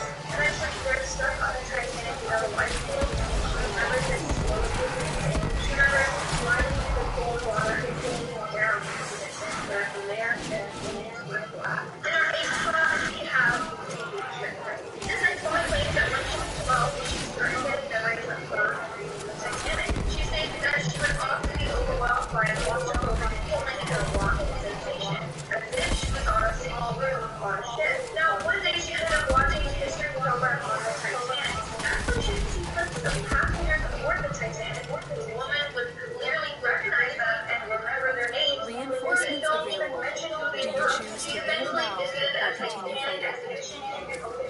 When she saw the reconstruction of some of the cabin, she immediately felt ill. She felt that same warm sensation. Now, the greatest word was when she saw a ring in the exhibition, which supposedly belonged to an unidentified human traveler. She immediately felt the connection to that ring and knew that it was her ancient ring. Coming in at number 7, we have Charlie Whiteroller. This next individual remembers being Charles Gilbert Whiteroller, a Royal Navy officer and the most senior member of the Titanic crew to survive the tragedy.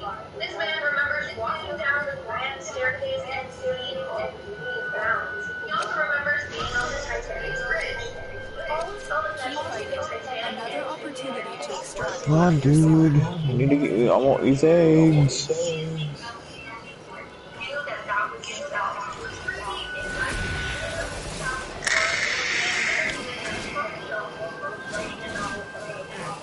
She came to him randomly and said, "Be my parents on that ship." Perceived as a tall, strong-built man wearing a dark jacket and black pants and one hat with a black visor. She then proceeds to list her work with books he has, his checkbook, unfurled, and said, "That's you." Okay, that is so exciting. Random woman name. He eventually went to the Titanic exhibition in Seattle to try and bring back her memory. That's what he was selected as. He remembers seeing himself in a uniform and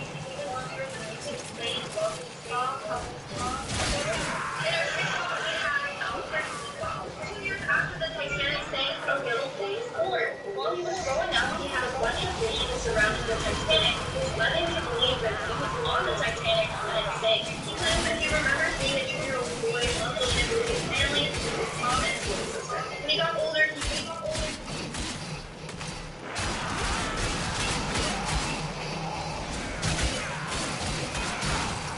Gamagori! I'm horny and can't concentrate. You will assist me.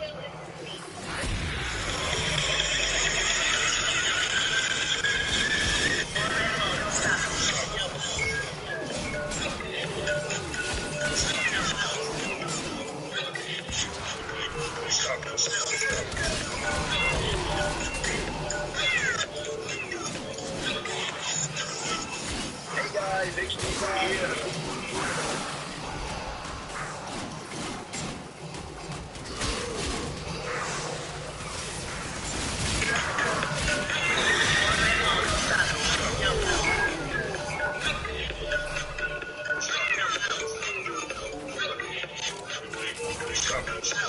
What's going on, everyone? Austin Chumpley. Attack us, and we'll counter.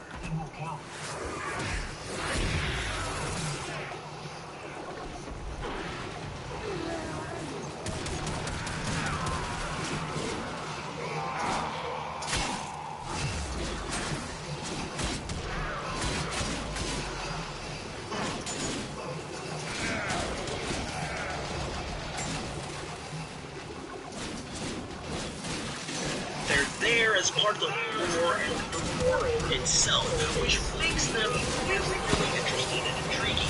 And with Pokemon Scarlet and Violet recently releasing, of course I was going to keep my eye out and see if there were any more secret Pokemon in these games as well. And sure enough, there were a small handful of them, and they are exactly what we're going to be talking about today. So without further ado, let's just go ahead and get right to it.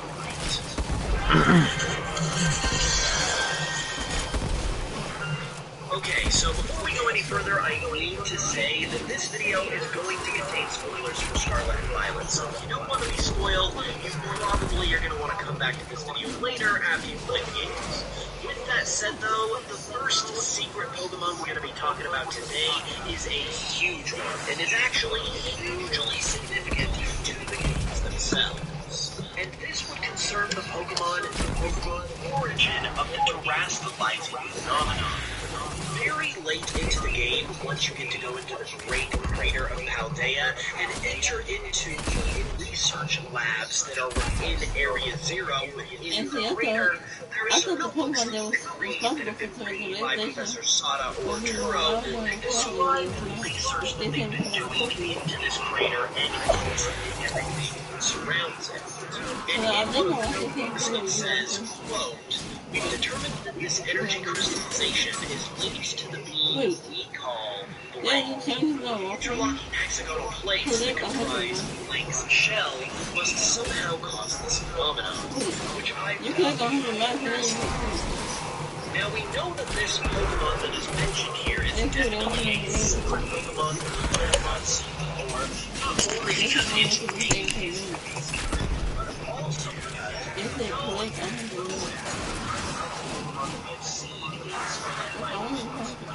it's not Porygon or Miraidon, because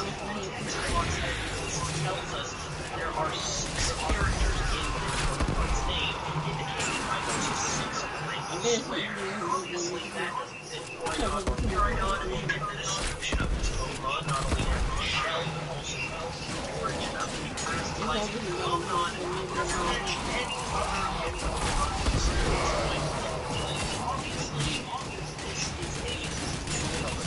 a secret Pokemon we have not seen until this point. And given that it's the origin of the terastallizing phenomenon, it's going to be very, very interesting to see what ultimately happens.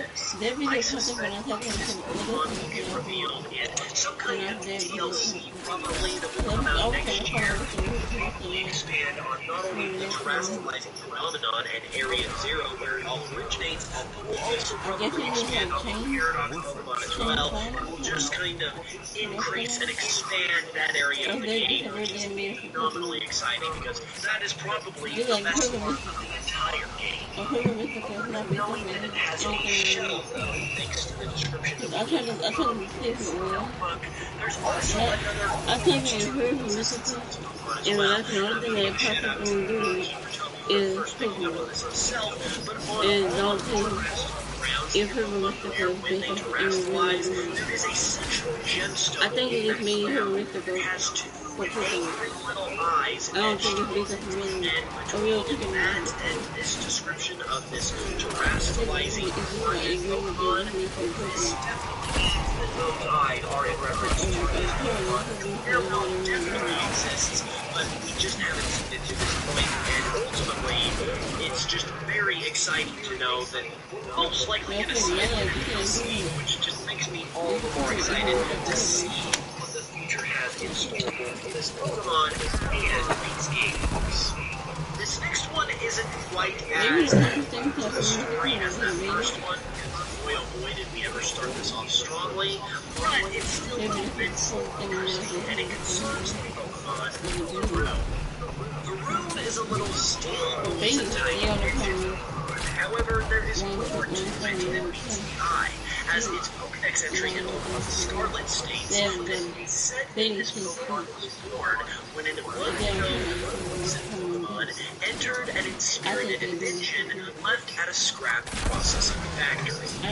This one is really cool because it's basically a quintessential secret Pokemon, if you will, where it gets mentioned in the Pokedex, but we don't really get any more detail about that. But to know that there is a poison type Pokemon of some kind that is the origin point for Varoom as a species is really interesting, but obviously we don't get to know or see what that origin Pokemon for Varoom actually is. We know it's a poison type, so obviously there is potential that it could be any number of other poison types that already exist. However, if I may speculate a little bit, the room does have somewhat of a squid-like disposition to it, or maybe an or maybe some other similar kind of aquatic animal that are also known to be toxic at times. So it could be a Pokemon like that originally inhabited the room, and the only one of those that I can think of that is also a poison type is Tentacool and Tentacruel, and I don't think that's the case for the room, given how different it looks to those Pokemon. So I feel like this could be a new Pokemon as well, and even though it's obviously one that's not meant to ever be revealed because it's just providing backstory for the room as its own species, it's still immensely interesting, at least in my opinion anyway, and I think it helps to make all the Pokemon. Our third Pokemon of the video is another one of a similar variety, and that is concerned with the original form of Rebar. Rebar is, of course, that adorable, iconic ghost dog Pokemon that was revealed prior to the game's release. However, once you get into the Pokédex concerning this Pokemon, it reveals, once again, just like the room, a very interesting backstory that reveals that another unknown Pokemon is actually the origin point for Rebar as a species. In Rebar's Pokemon Scarlet Dex entry, it states that it is said that a dog Pokemon that died in the wild without ever interacting with a human was reborn as this Pokemon. Okay, so first off, that's pretty sad, but second off, it shows that Rebar wasn't always like this. It originally was another dog Pokemon of some kind. When it comes to who this dog Pokemon could actually be, though, there are two possibilities. The first possibility is obviously that it's a new Pokemon, once again, that we don't get to see, and is actually a live form of the Pokemon instead of Rebar, who's a ghost type, so basically probably a normal type Rebar that looks a little different. However, I also think it's possible that this could be referring to the Pokemon Maschiff and Mabosstiff in some way, and therefore Rebar could actually be a dead Maschiff, its evolution Houndstone being a dead Mabosstiff. I say this because not only do the Pokemon have visual similarities with their long hair and jagged teeth, but the storyline of the Path of Legends quest is all about Marvin and his Mabosstiff, who is close to death. So I feel like having a dead dog Pokemon that has this backstory, but also has the visual similarities, is a pretty big coincidence at the very least, but possibly could mean a little more as well. Then again, however, if that was indeed the case, I feel like it wouldn't be that big of a deal for the Pokédex to mention Maschiff by name and state that Rebar are simply breeding Maschiff instead of saying simply that it's just a dog Pokemon of unknown origin.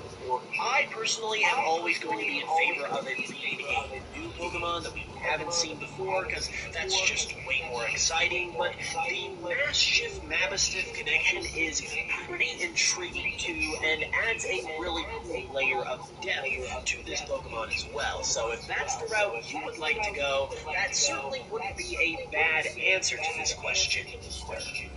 Moving along though, the video is not quite over yet, because I actually have a bonus Pokemon for you here in this case, because it's not quite like the others and isn't technically able to be construed as a secret Pokemon of its own, but technically it could also be the case that there is a secret Pokemon to be had here as well, and it is pretty interesting, so I thought I would go ahead and mention it. This concerns none other than the water starter Pokemon for Scarlet Violet, Quaxly, and it makes it all more interesting that this is occurring with a starter Pokemon. Once again, we look to the Pokédex, and in Pokemon Scarlet's Dex entry, for Quaxly, it states, this Pokemon migrated to Paldea from distant lands long ago.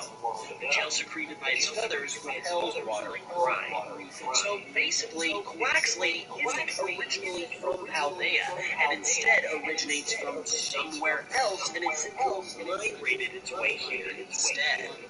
I think that fact alone is really interesting and gives Quaxley a pretty cool backstory. However, obviously, with none being from this region originally and being from somewhere else that is considered a distant land, it's also very possible in this day and age for that original form of Quaxley that lived in that distant land to have a different appearance, and therefore for Quaxley to have a regional variant that lives in that place, with this Quaxley that we know adapting to the environment of Paldea and therefore giving it this appearance. This one is literally just a toss-up. It's whatever way you want to think about it, because it could just as easily not have a regional variant as well, but it's definitely possible, and like I said, just no.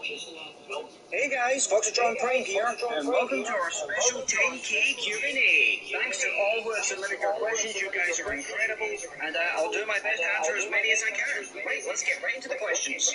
Warframe Studio 728 asks, Bumblebee, can you sing the touch?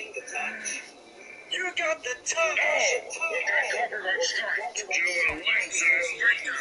Since you're always with Knockout, is there anything weird / cringe you plan on doing? And for Knockout, Decepticons winning are Autobots with a lot of wax. I'll show you. I like the winning team because YMCA. Knockout, what the heck are you doing? Nothing. Chris Robertson asks Foxtron Prime, what made you want to do YouTube? Honestly, it was never really something I actually planned. I mean, at first, back in like 2018, I just used YouTube for posting my gaming videos with my friend Sam playing Star Wars Battlefront 2. And then one day, a few years later, after a day at work, I just decided to review one of the Transformers Red Series figures, and it worked. And then I decided to do another one, and another, and now, here I am. And it's all thanks to you guys. Crazy and Chaos Megatron. How do you feel about the nickname Megs? For Shockwave, have you ever heard of the Royal Science Guy? The Starscream. What's the dumbest thing you've heard Megatron say or do? I don't mind the name Megs. It's your nickname. After all, only my closest friends can call me that.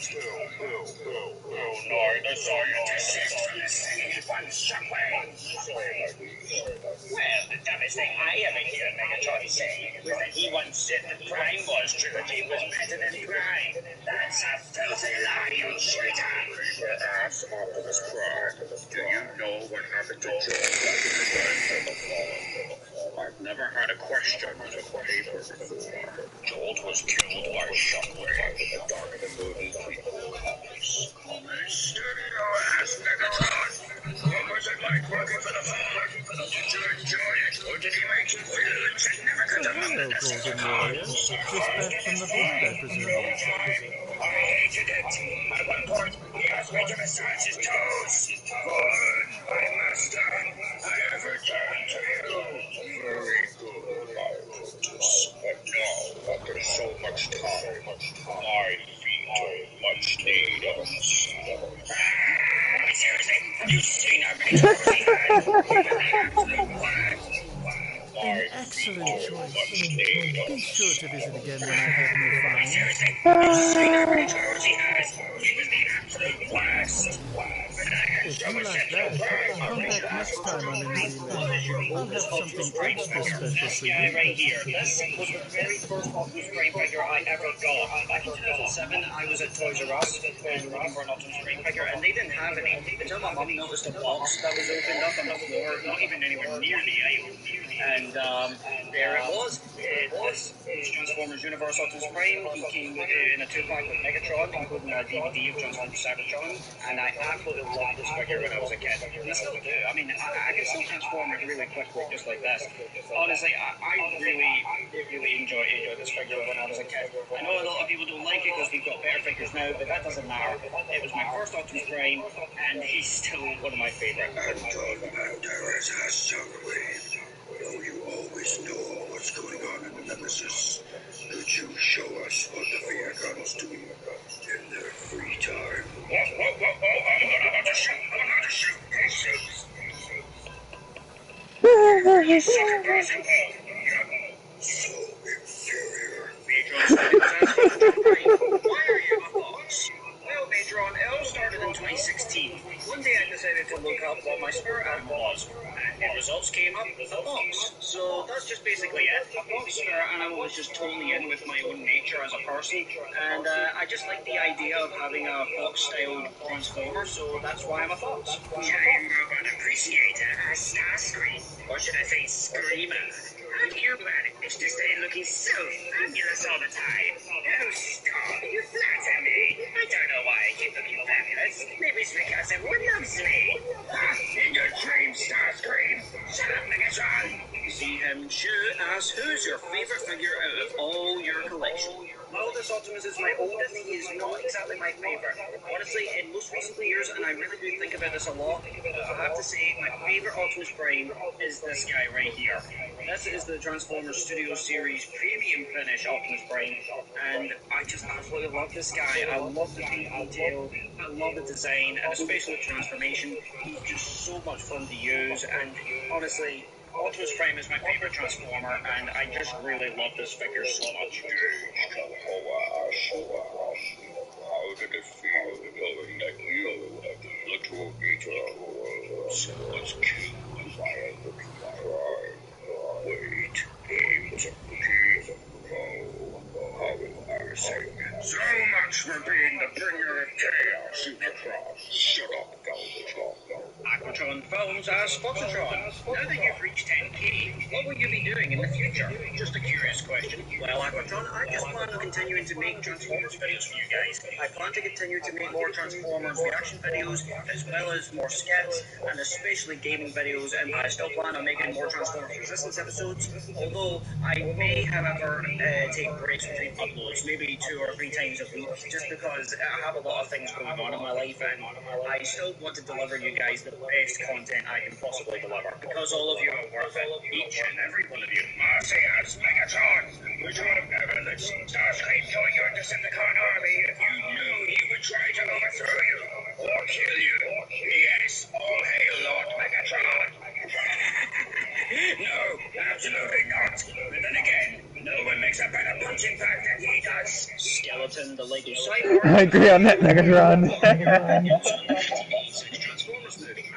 That film is a classic. Honestly, I watched that film so many times. I love it still. And I even loved it when I was a kid. Even though it scarred me for life when I saw Iron Knight and Ratchet die, and only to see Optimus Prime die too. And that was in my first year of Transformers fandom. Honestly, I cried so hard that day. Even though the film's not perfect, but it's still a classic. Free cash, Brave. Have you ever thought about building a second hand? Well, I have, but you see, this appendage I have has so many uses. It's a blaster, a stun ray, a laser scalpel, a toothbrush, a back scratcher, a magnifying glass, a screwdriver, a spoon. Is this really happening? Seriously, guys, is this seriously happening right now? Model Car Guy asks, what is your most viewed video? Too many primes. I don't know why, but apparently that is my most viewed video. It's over 250,000. And I have to say, that blows my mind. None of my other videos are even that close.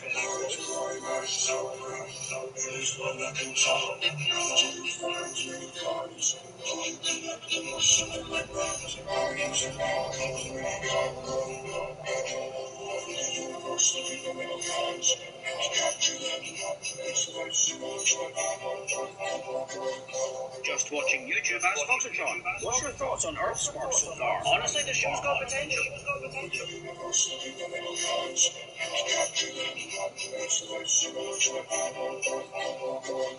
Just watching YouTube as Foxatron. What's your thoughts on Earthspark so far? Honestly, the show's got potential. I'm really enjoying the show so far, despite all the filler episodes in the first portion of the show. I like all the humans, and I think the animation's really good. I like the style, and I'm not really a big fan of the Terrans. I just think they're a bit too immature, which I can understand because they're newborns. The action scenes, however, episodes 8 through 10, honestly, the animation for the action scenes are amazing. Honestly, it's pure next level. And I also really love Megatron in this show. He's really good. And I just cannot wait to see Starscream again, especially since he's played by Steve Bloom. I'm so excited. How does it feel to be lost in the dark dimension? Second to last episode of season 3. How did it feel to see Megatron killed by nobody of all parts? Pierce, my favorite bot. insane secret SRC. On a scale of 1 to 100, how much do you hate Shatter? 0. Because how can I hate someone who's not even in my universe? Team Epic and Shockwave. If you go to Earth with the Decepticons, which alt mode do you use? Naturally, I would choose a tank, but I would find it more logical to choose a helicopter. Therefore, I have flight and firepower. Wave as Foxtron. Will you do stop motion more than just a few seconds in your show? For Bumblebee, well, I'm comfortable with Sam and his girlfriend at the end of the first movie. He could have just laid down on the bench, but he used June. Honestly, I would do stop motion, but I just really don't have the patience for it. So, anything, I'm just going to really just stick with what I'm doing. And honestly, if it ain't broke, don't fix it. So I'm happy where I am. Anyway, on to you, Bumblebee. Thank you, Foxtron. Anyway, it's Sam and Michaela. We're not supposed to be making out on top and being vehicle mode. I told them I was going to sleep, and as soon as I woke up, what do I find? Sam and Michaela making up on top of me. I felt so uncomfortable. I mean, seriously, I'm a sentient being, not a bench. Congratulations, Starscream. Who do you think is a better leader to you? Megatron or Galvatron? Well, let me think. This Megatron, who at least just beats me up and doesn't kill me whatsoever. Or Galvatron, who literally just killed me on sight. Of course I like Megatron. Seriously, did you even think that one through? Spider-Man plus friends 30-ass pro. Did you and Barricade used to be a duo? And for Shockwave, how did you lose your hand? Oh, no way. I mean, we were both officers of the law, but I think Barricade really took the law into his own hands, so to speak. I lost my hand this way. Oh! I win! Oh, Megatron, what was that for? What? I think we're playing Snap. No, we're playing Uno. Oh, I think my hand is broken. Well, that's what you get for not telling me what game we're playing, Shockwave. From only 400 as Megatron.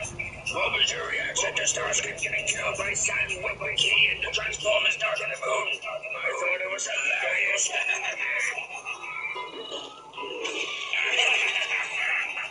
You type of child of balls. That was the best moment of my life. That was the funniest thing I've ever seen. Rainbow Racer 95 asks for Foxtron, what custom have you made you are most proud of? Now, of all the custom figures I have done, the one I'm most proud of is this Megatron. I not only love the Transformers Last Night Megatron Voyager class, but I just really love giving him the metallic silver paint job in the red, giving him a G1 look, and man, I just love this figure. Andrew Brown as Shockwave. I have an idea.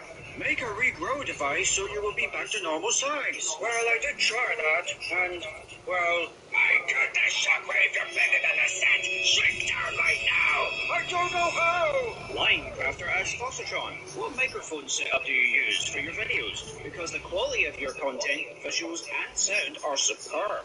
This is what I use. I don't use any microphones or any equipment whatsoever. I just use my phone. And honestly, it's coming so handy. I mean, come on, I got 10,000 subscribers out of it. You know I'm doing something right here. Or is it hype? Ask Knockout, can you beat Shatter in an arm wrestling match? Hey Shatter, you want to do an arm wrestle? Do you want to lose your servos? Well, I guess that answers that question. I'm gone. Mary asks Foxtron, why do you choose the name Foxtron? It does sound cool, but I want to know if you just like how it sounds, or is it something more? It was actually by popular vote. At first I picked Foximus Prime, but then I thought, maybe it's a bit too typical considering like they picked Rodimus Prime after Optimus Prime. So I did a vote on Facebook clubs like bot posting, and well, the majority thought Foxtron sounded a lot more unique, so I went for that. Guest 869 as Megatron. How many giant bumblebees can you take on? I've tried. Primus knows I've tried. Honestly, I can take on 1,000 in my dreams. I can never kill the one and only giant bumblebee. And that's it, guys. That's the end of the Q&A. Thank you to all who have submitted your questions. You guys are amazing. Now,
I love this expression. And it's Gengar just like, did I tell you about my latest joke, ladies and gentlemen? He just looks like a stand-up comedian about to tell like a terrible joke or something. Chill, do your best Pokemon joke right there is Gengar. Just do it. I know you can do it. I have faith in you. If you don't edit that in, I will be so sad. No, I was playing Pokemon the other day. And you know, like, it's like investigation and spies. You know Pokemon spies do?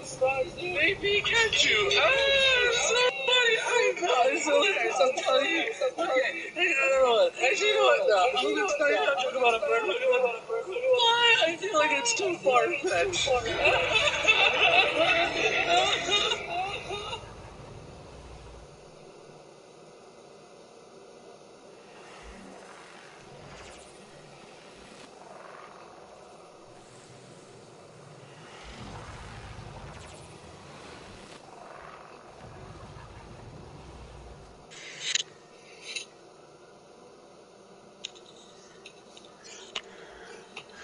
Do you know, I got a joke for you, Angel.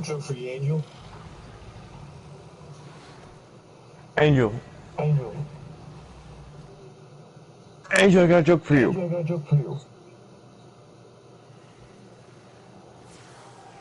Are you there?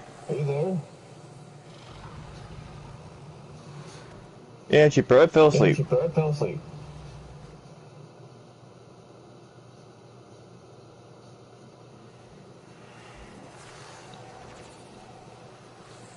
On way to see if she is. Way to see if she is. Way to see if she is. Way to see if she is. Way to see if she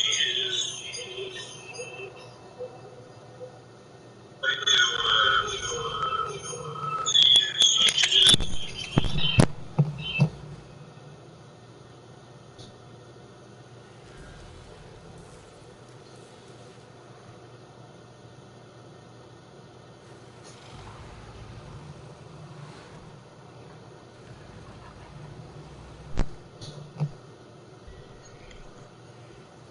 You there?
What?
What do spies do in Pokemon? They Pikachu.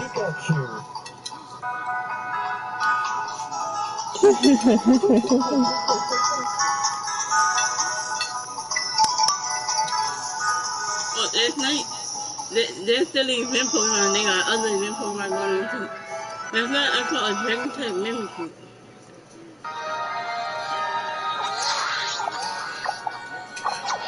I caught a Dragon type Mimikyu and a Flying type.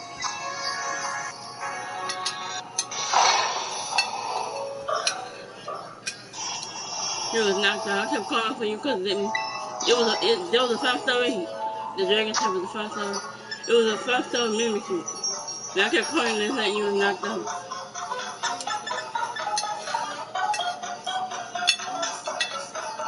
Cause I was trying to do the 5-star raid because at 12 o'clock they reset. So that's what I was doing before they reset. They reset at 12. So if we want that darn trailer, you better get behind me. He better get on the hotel because they told me the dance reset.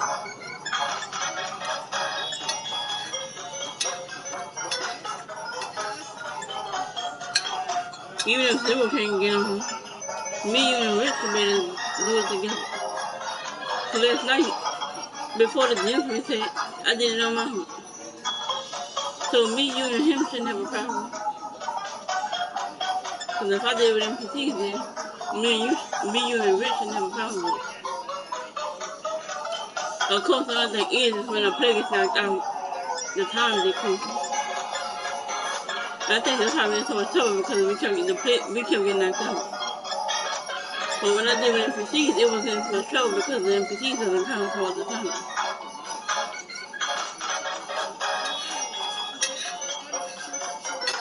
Then one of the NPCs had paralyzed it. I think this would help with when the NPC paralyzed because it couldn't move.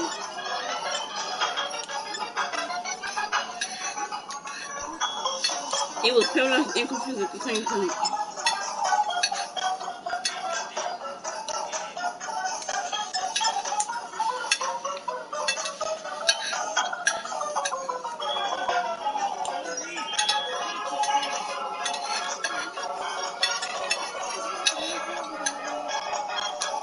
So Dizzy, what happens if I beat my American Ditto with your Japanese Ditto? What would happen if I beat those? If you beat all two Dittos? I don't know.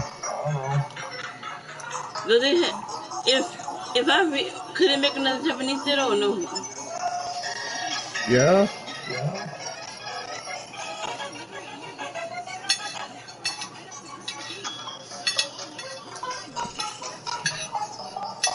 Cause I would like to have a Japanese Ditto. Then I won't need that one if I got a Japanese one. The only reason I use that one is because I don't have a choice.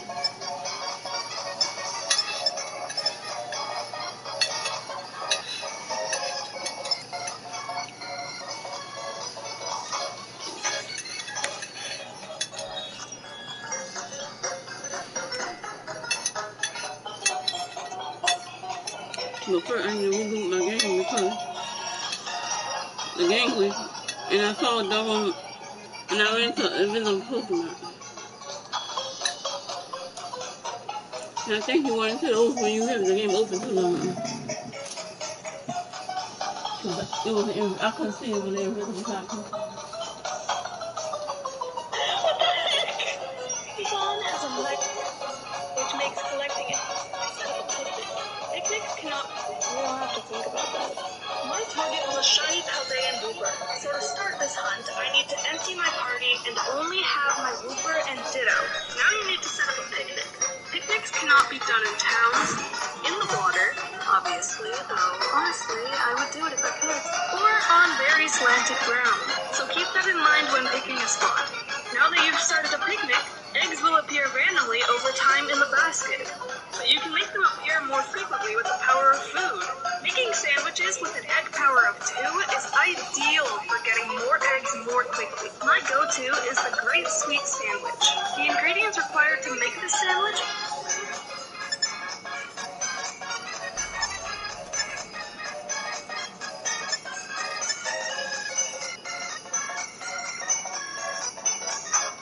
Oh, I got it. Great sweet sandwich.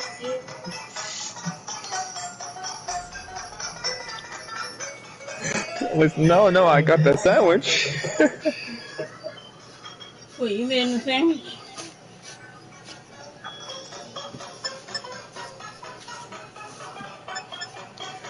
No, this person said on YouTube that if you make the great sweet sandwich while you're breeding, it gives you egg power level 2. It does? That So that means means if you eggs will make pop that out more. sandwich, That means eggs appear more frequently. so that means if you make that sandwich and then we make my dinner and your dinner together, it'll increase the odds of me getting a Japanese dinner or I won't. No, Angel, I said egg power. Egg power means you get more eggs while breeding. Yeah, I know what it does. Yeah, that means more chances to get a Japanese dinner. If I be wrong with yours. No. So wait, if you breed an English ditto with a Japanese ditto, you can't make another You can't Japanese ditto? breed, you can't get a ditto egg from a ditto. Well, that's crazy. So ditto could be with any Pokemon except another ditto. How much sense does that makes no sense. Why can't it breed with another ditto? I don't get it. It can breed with If they any other want you, Pokemon, but it's they but want you to, yes, because basically ditto is kind of like a undiscovered egg group. oh, well, I wish they would have did that.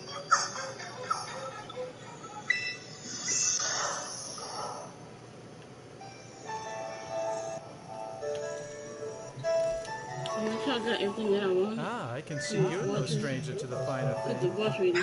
It was only 18% yes, 25%. You got 12 hours. At least I know what sandwich I can make when I'm shiny breeding. Okay, I got this, and I got that, and I have this thing.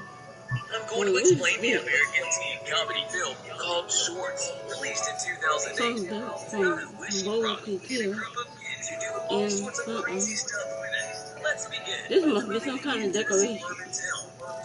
I think this is decoration. It's so 100 ducats for damn decoration. They create this amazing device called Black Box, which, and get this, turns into any gadget that you need. Yep, it's a decoration. It's an ornament. So it's a decoration. When they, because an ornament is a decoration, it's an ornament. It's an ornament of unknown. So this is a doggone decoration. So it says an ornament. It's an ornament, which is a decoration. So it must be an ornament from Devil Katina. So it says from Devil Katina. And Devil Katina named me. So Toby tells us the audience will tell the whole story in a series of episodes. And the rest of the stuff don't. Episode 1. Even the color palette don't say Devil Katina. I got the color palette. It's got like a bunch of light purples and some dark purples and it got some blue colors to it and color palette. I could easily get 100 ducats for that. I want to get the decoration. I want to go spend more time getting the decoration.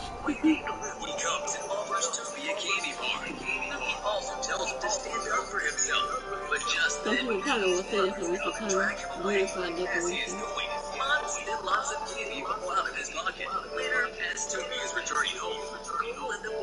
say that one decoration now. They start building him with rocks. It's Toby with a strange, colorful rock, which knocks him out. The bullies run away, and Toby wakes up. I don't need 100 ducats for that. Starts hearing a voice. The voice tells him to It's supposed to get a weapon port that I already have. That's what 100 ducats I can get that easy. start hovering around him. If I get real for that down there. UFOs back to his home. There, they start working in the Cause kitchen. you can get weapon post for $100. Realizing it, they cook an entire gourmet meal for Toby. It don't have to be a Warframe, it could be weapon for this with $100 too. Meanwhile, Mr. Black calls Toby's parents, Bill and Jane, to check up on their progress. After cutting the call, Mr. Black reveals that he plans on honoring one of them at the company ball. The next day, Toby's alien friends carry him all the way to school. During class, the aliens play loud music on his black The box. chat server has been taken off work for me. Hits Helvetica as revenge. She takes Yeah, a lot of people are complaining. A lot of people say, it keeps saying the check is going down. Aliens create a huge ruckus in class. And I guess it's down for me because that's what it says. The chat service the Warframe chat service has been taken down for me. They should do that like 2 or 3 in the morning. Most people not be on the game. Why they gonna do it around this time where they do what a lot of people be doing? Is at our doorstep. His brothers, Bug and Laser, are having a nice time playing around. Without them realizing There are void fissures in the area. falls from the Use sky. these to crack Brothers open the follow rock. a rainbow until they find the wishing rock. He picks it up and wishes for a never-ending supply of chocolate bars. Suddenly, his pockets start releasing lots and lots of chocolates. Laser, who is the more sensible of the brothers, realizes that they don't know anything about the rock. So he makes Luigi wish for the instructions. A huge book falls from the sky, but the kids have no time to read it all. So Luigi starts wishing for a fortress with a canyon around it filled with crocodiles. They start getting excited and feel for the rock. Luigi accidentally drops it into the canyon. So the 3 brothers Wait, have now to we go say now it's I'll be connected to the server street, the chat server. So he wants to put it back up. But apparently, the crocodiles also made a wish That's to a run big on going on legs. here. The server The keep going down. crocodiles chase after them. So Luigi wishes for something to take them out. A pterodactyl takes them back to their fortress. But the crocodiles follow them there. On top of that, their baby sister also starts crying. So Luigi wishes that they can go back home and start all over again once they are safely back. And a lot of people say ever since they added crossplay, it's the chat been messed up. Super smart as power ends up with their baby. Cause the chat wasn't messed up until they added the crossplay. So Laser takes the rock. When they add the crossplay, then all the chats don't get messed up. Send it away. And that is how it ended up on Cold Black's hand. And eventually Toby. And you want to communicate, you know, be sitting there and you can't communicate with the team. So some missions require communication. And if they're on a different console, they can't invite you. If they're on a different platform, they can't invite you to a podium.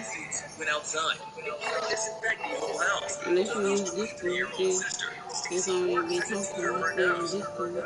As she is coming from her regular tutoring job, she finds the wishing rock on the front lawn, which she picks up inside the house. SCP.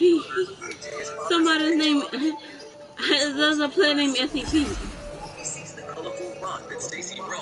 This person's name is SCP. SCP knows. Like they are meant to. Elsewhere in the house, Mr. Noseworthy's machine This person's name is SCP. We are ready I know. Keep fighting, Tenno. I'm gonna screenshot the SCP. Wait, there are 2 people named SCP in Warframe. Both of them named SCP. This person's name is SCP. You think got 2 people named SCP.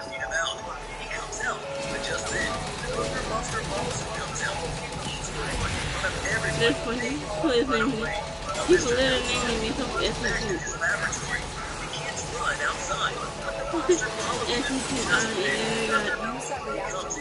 One person's name is SCP-I underscore Gold. And then the other one name is SCP-I underscore No. So these people are really naming themselves SCP. It's funny, and 2 of them. So I got 2 players named SCP in my game. This is funny because they named themselves SCP. two SCP people. Well, I know these two people like Peter Parker, so their name is SCP. Elsewhere, Jane is tired and feels always preoccupied with his work. So she wishes that they were really close. She ends up joining their bodies together to be hide in the bushes. I wonder what other favorite SCP I like to. It takes the first. Toby also arrives. But they got two players in my game. Two players in my game are Warframe named SCP. Some eyes on him. There, Toby finds the fishing rod. Tries to run away. Oh my goodness, this is funny. The fact that their name is that both of them named SCP. Angry at him. This is funny because their name is SCP. And it don't show me the whole name, so the name is so long it don't show the whole name of what I'm in there. But if their mission is over, I'll be able to see their name. Day 4 name.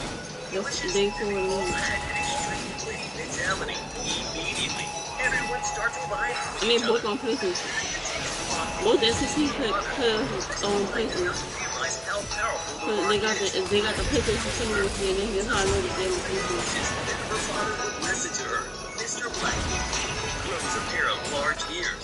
Helvetica wishes that her arms were huge. She wishes for a rocket fund. Toby tries to tell her that she's not alone. That's it. This is because their name is so doggone funny. Finish your mission and we'll take a look inside. Gets into an accident, and the rock rolls back. Toby takes the rock and wishes that everyone was alone. When Helvetica abandons the rock with him, he throws it far away. And that is how it landed in front of Mr. Noseworthy's house. Fast forward to the last episode. Toby and Whiskey take the rock back from Nose's house. But Hope and Helvetica take the rock back just then. These two runners, Jane, Stacy, and Mr. Black also run. Nose takes the rock and they all run away. He wishes that he could fly, but he just turns into a bird. After much confusion, the rock eventually falls into the hands of Mr. Black. He says that the rock is all he ever needs in life. He even ignores his own children. He wishes that it was the most powerful thing in the world.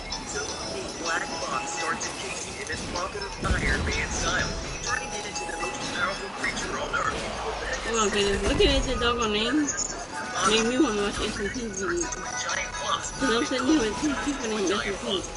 Now they make me want to watch SCP. Because they doggone name, they doggone name and Warframe is SCP.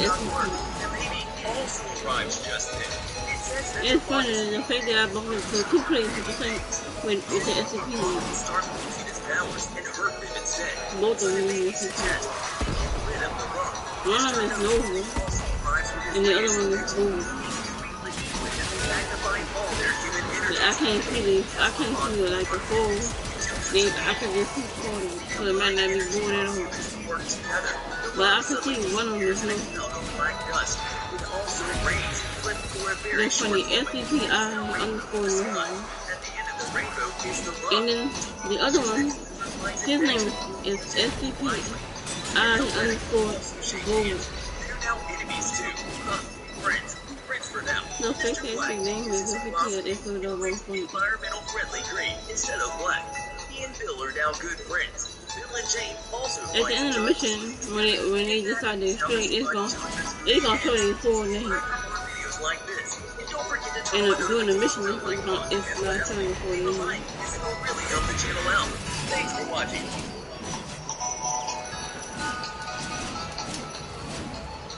I'm gonna check what it is. I'm gonna see what I'm supposed to do.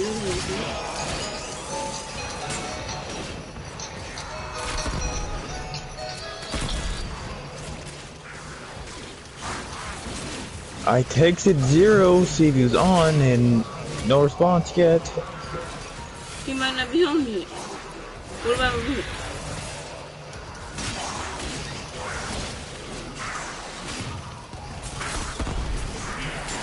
He might not be home yet. See if he was home, I mean.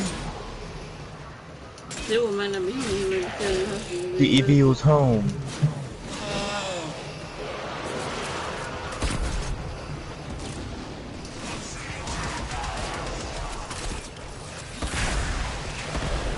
Well, they got him.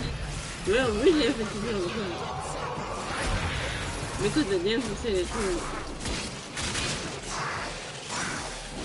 So if he's not on my pillow, I don't know if today's the last day for him to get it either. If today's the last day for him to get it, I don't know. But if Zero gets on tonight, he better get on. Cause Zero already, me, you, and You know Zero, what? we already Hey, had beat him when we got a date. hey, Angel. You know those four Pokemon? You know those 4 shrines around the map that has those Pokemon in it? Yeah, I know. You know what I'm planning on doing? What? I want to catch all 4 of them in Dust Balls. Can those be shiny? Yes, I know. No. Well, I'm glad they know they can't be shiny for dogs. You said for nothing. Unfortunately, they're shiny locked. What about the other Corazon?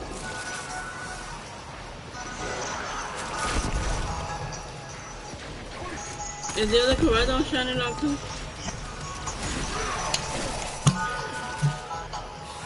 Cause I know I flew with the other Corazon from Area 0. I ordered 2 eggs from the seller, and I'm trying to get them. I'm trying to get these eggs. Dang gummit! What eggs did you order? I ordered me a shiny Wooper and a shiny Spiritomb.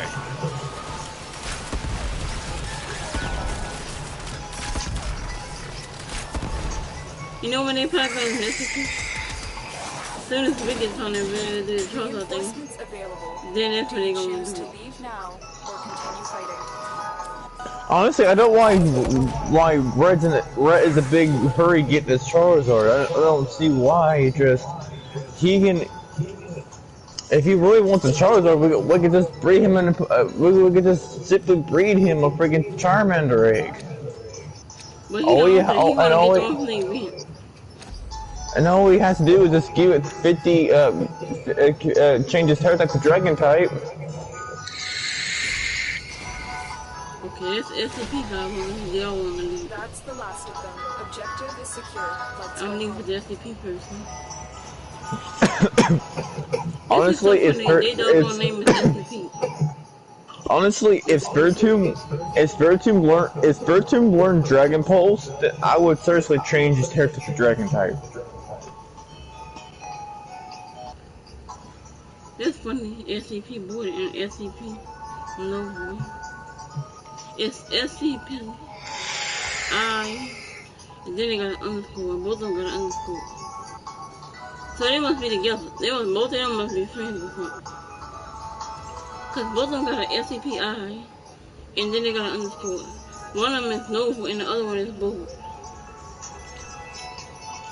And both of them was in my game. I'm gonna see the screenshot. Their doggone name is so damn funny. One of them is Messering 20.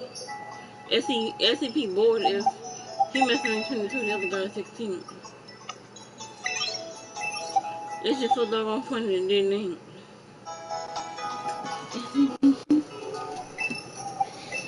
Oh my god.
He is on. He ain't in the party. He like to sit at that Christmas party. Because remember he said he had that Christmas thing in the party? He That's said probably why he ain't lights. on. Yeah, he went to a light show. That's why he ain't on. He had that Christmas thing. As soon The as he wait gets is from that over, Christmas, Tenno, like he and the gonna barrel be key on. tier has arrived. When does the chocolate thing go away? I know they say it's gonna come back. It goes like Monday.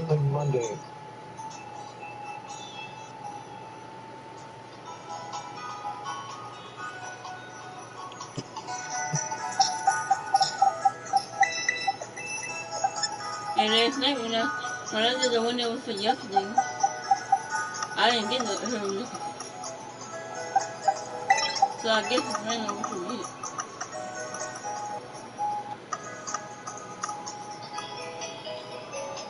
I was trying to get a double her to look at it. And you was sleeping and Rick was complaining. Rick kept trying to wake you up.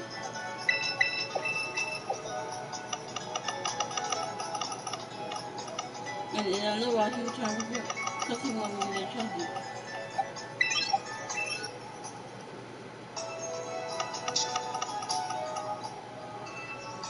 Yeah, if you go watch out, you go like let everybody see Rick complaining. And Rick was going crazy last night. I was like, okay, Psycho Rick, calm down. You're getting a bit crazy.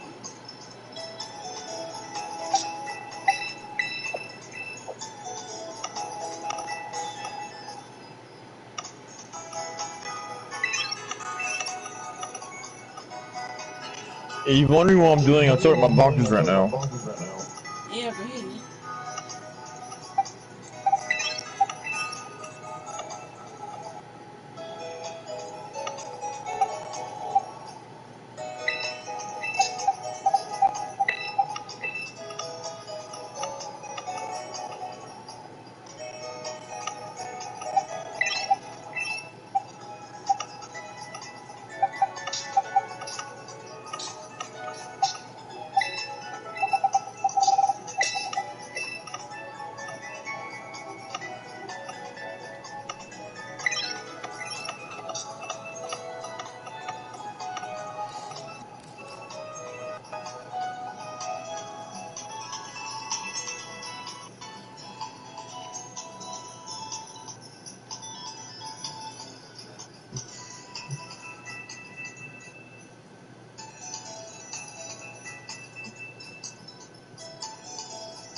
I think what it is he feel left out.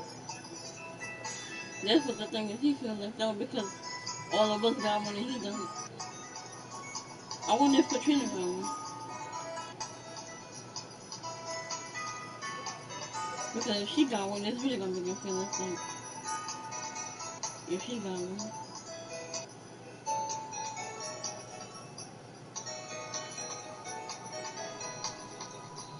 But that's what it is, he feel left out. Because we have one and he don't. If he'd have got his dog on behind he would end up feel left out. He knew the event started. He knew that event started the other day. He should have been on it.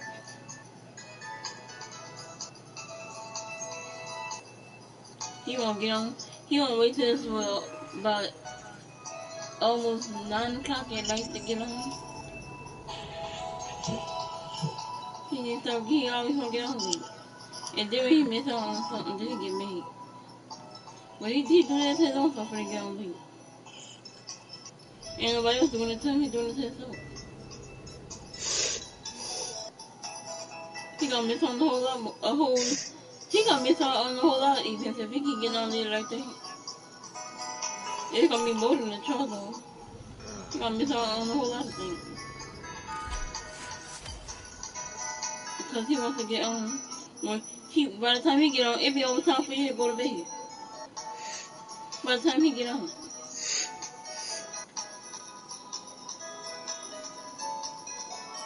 I guess it's gonna take for him to miss out on a lot more stuff on the exit. Get on early.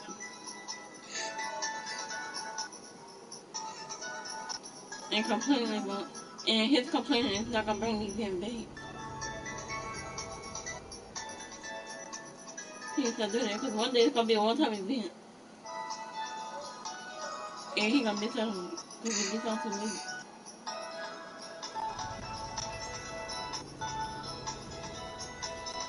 So some games do this. Some games do that with one-time event. And if they decide to do a one-time event and he miss out, that's gonna be his loss for getting on too late.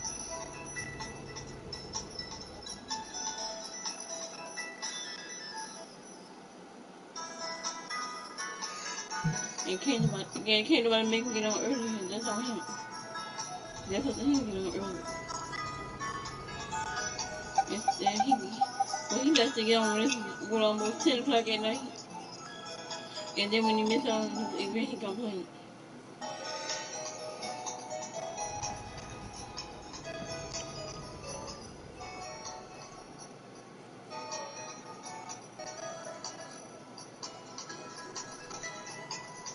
One day it's gonna be a shiny event, and he gonna miss out on it. Then he gonna really complain.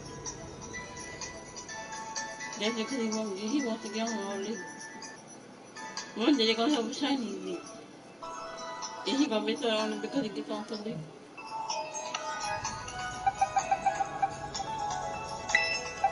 Maybe that's when he'll learn his lesson. When they have a shiny event, then he miss out on it because he gets on so late. Maybe then he'll start getting on early if he miss out on a shiny.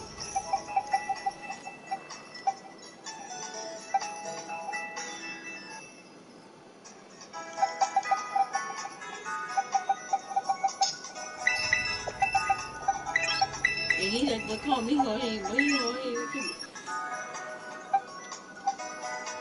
Every time he can get on early, he still get on late. He still won't get on late.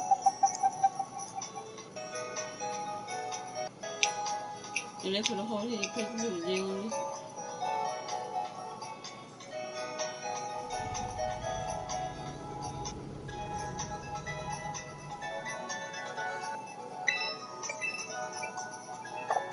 His head is about hard as that. You know that Pokemon, the Asian Pokemon with the hard head? His head is about hard as that.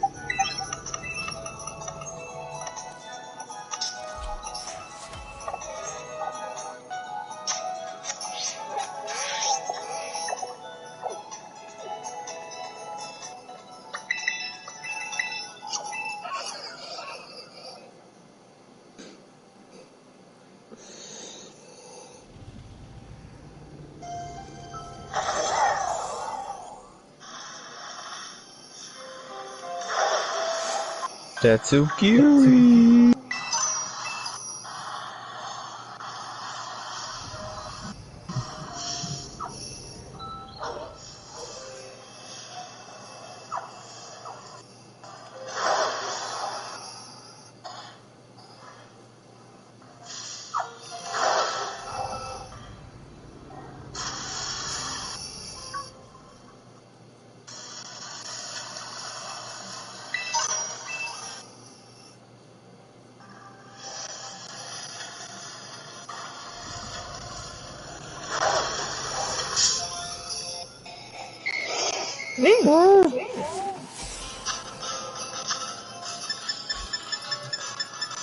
Get the ball.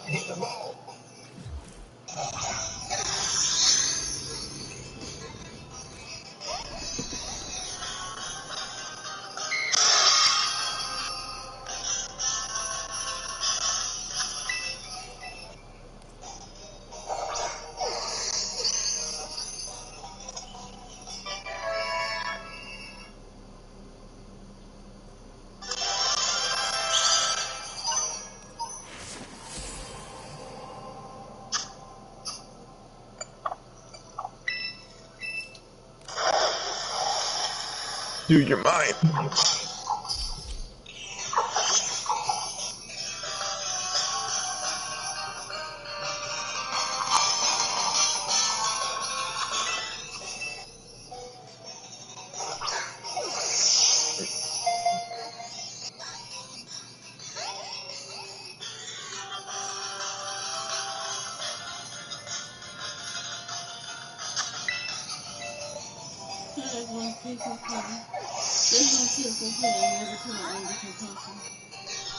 So whenever,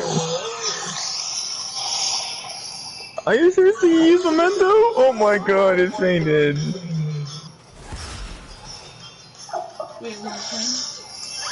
No, it's the certain color sense of degree I'm trying to get in the dust ball.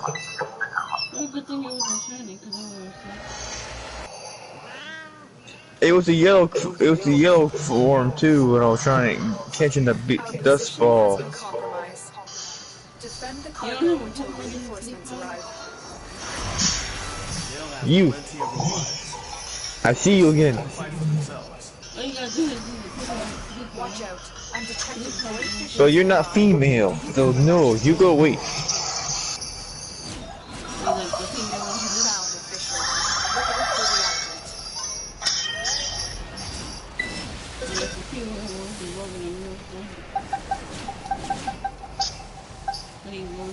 Because the other two forms I caught female in dust balls. I like females. They're dropping reactant. Use it. I prefer it female. You are going to need more reactant if you want to open that relic.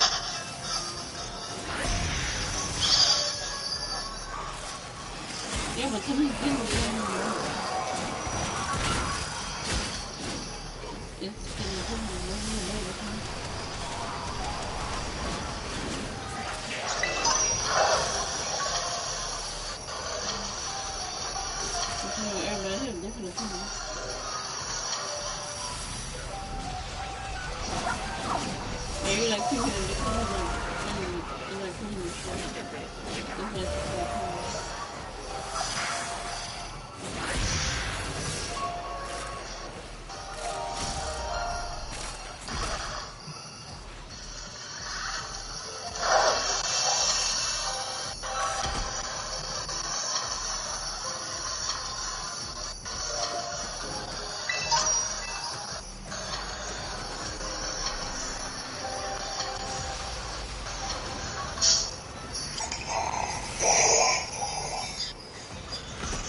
Yes, female. Come here. That's it. You opened the relic. Finish your mission and we'll take a look inside. Don't you dare use that move again.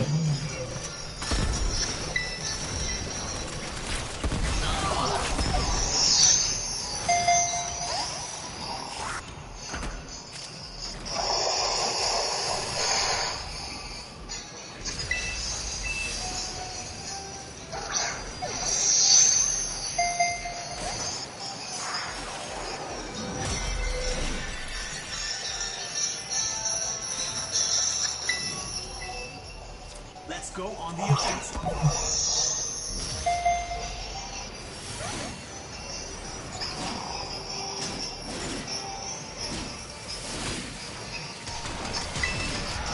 Go, dusk ball.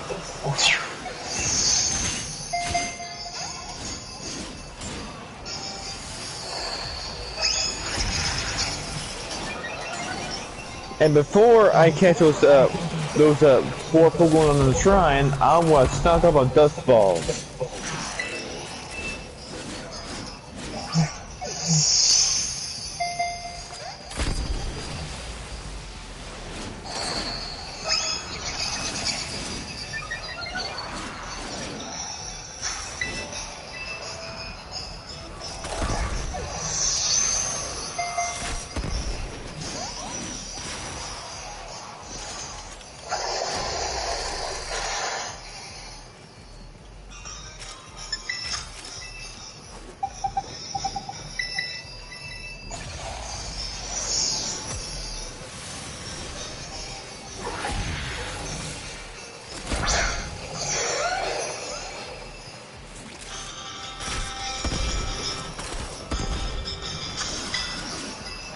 You'll get this ball and you will like it.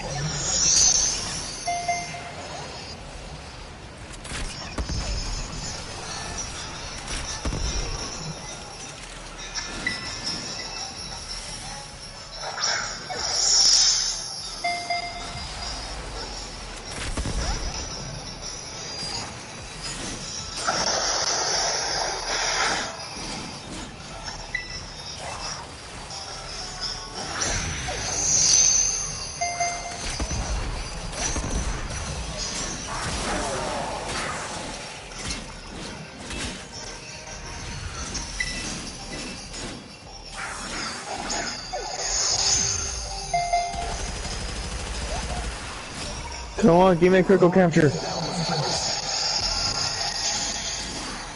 No, guard up, no! Hey, Dreamer. We are up and ready to party.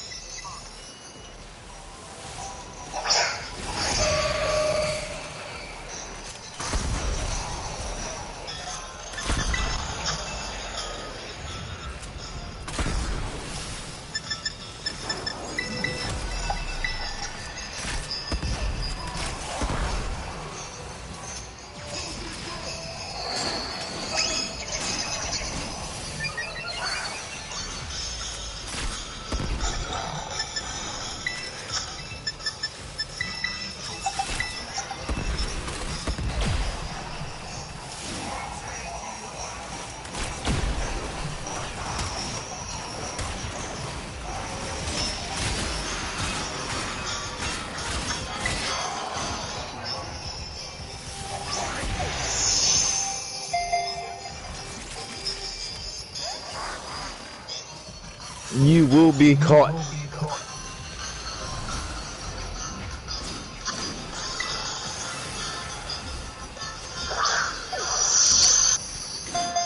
One, two.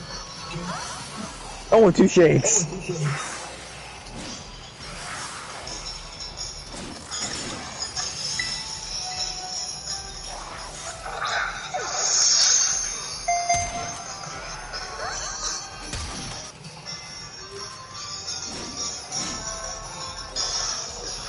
Reinforcements available.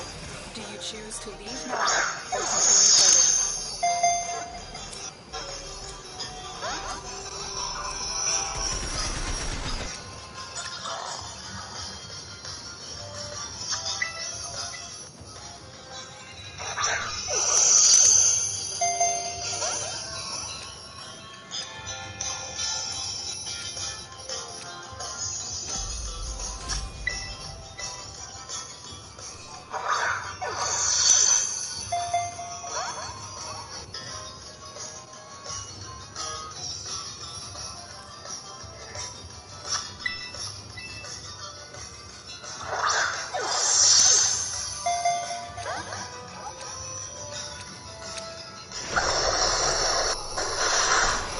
Continue to defend. You will be rewarded for your bravery.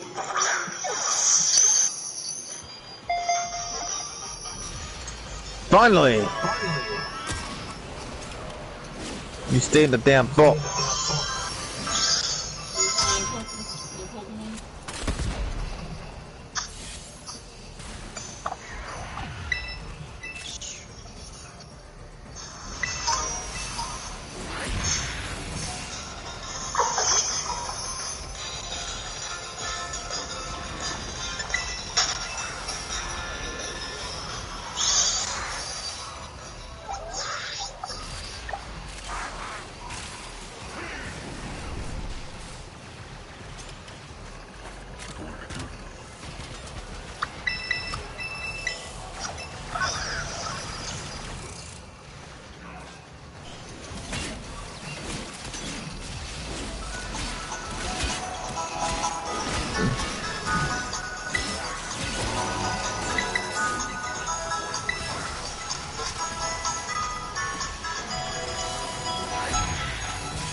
fight the gym leader? You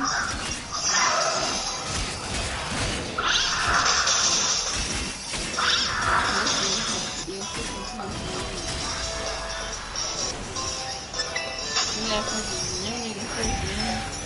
And then after that, then you gotta go. After that, then you're going to the text. And you're going to get a message from the character. The character saying, do something. And after you do something, then you will get extra points.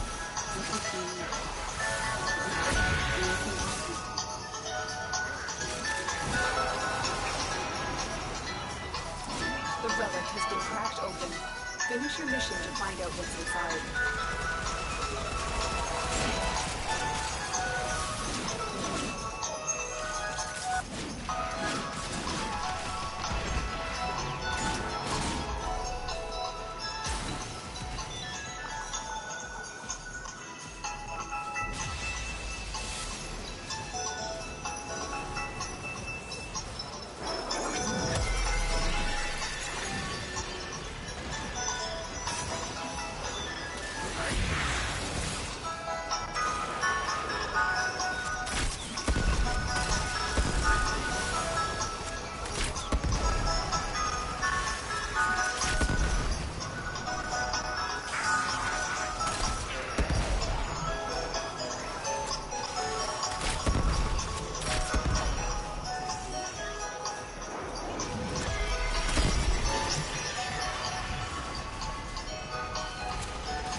Extraction is ready, unless you can handle more of the enemy.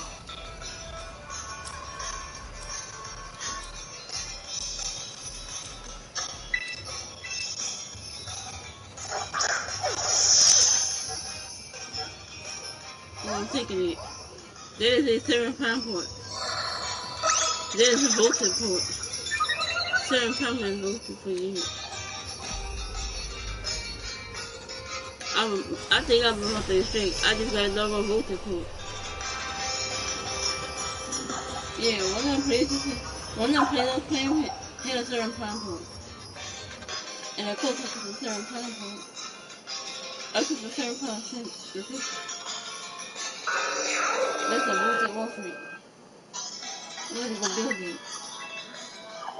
The 7-pound port.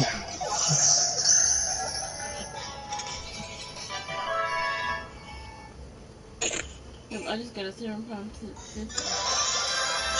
That's a voltage Warframe. She been voltage for years.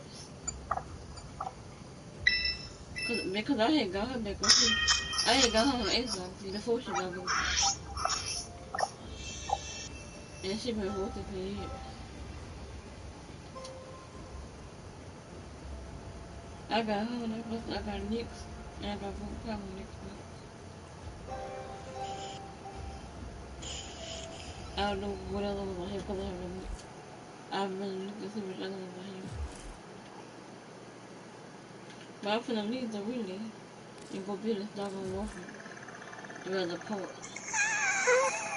And see what other parts I need for 7 points.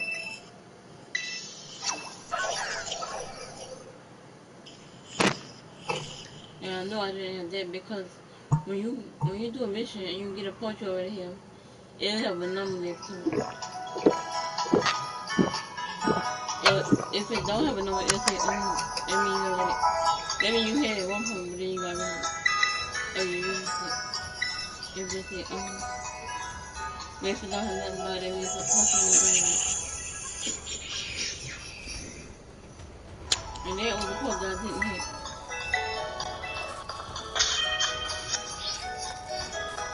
That was a 7-pound port, which is a voltage Warframe.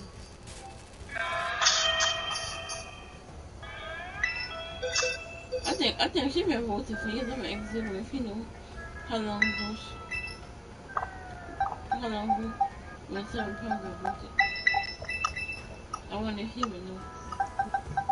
But I think 7 pounds got voltage for years. That's a Warframe with a big titty. Yeah, 7 pounds, yeah, she got a big titty.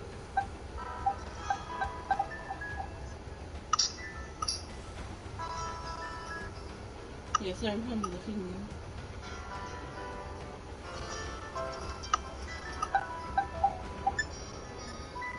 Her titties look big too.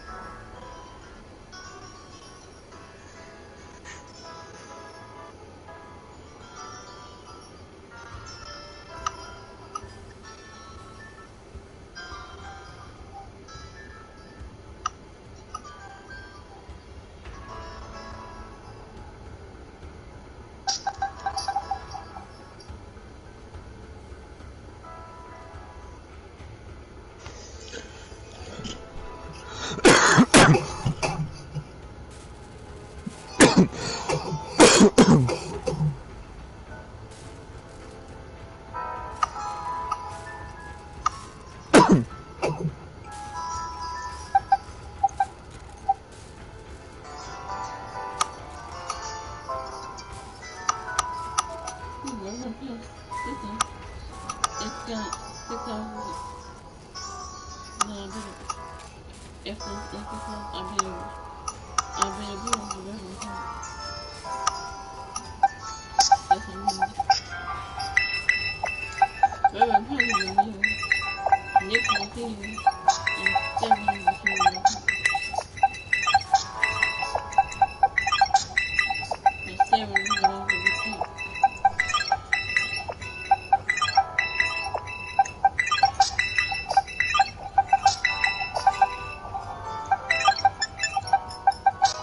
Wait, this one doesn't even know. Let's go run to the McDonald's.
Young Goose.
You remember that thing I gifted you, that ripple?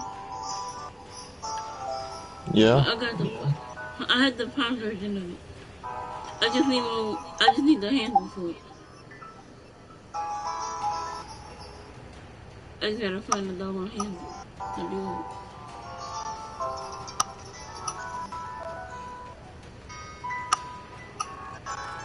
Which I have no idea which relic the doggone handle is at.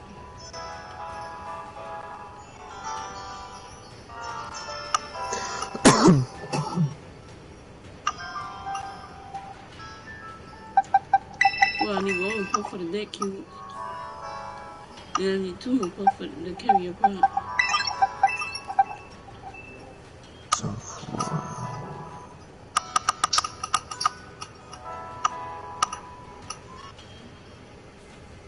it's so cool.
If Bill wasn't responsible, he probably still be right to the hospital.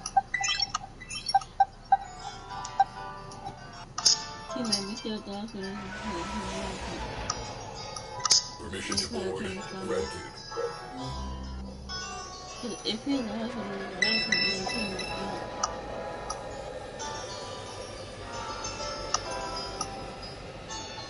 Especially if the doctor is in there with him.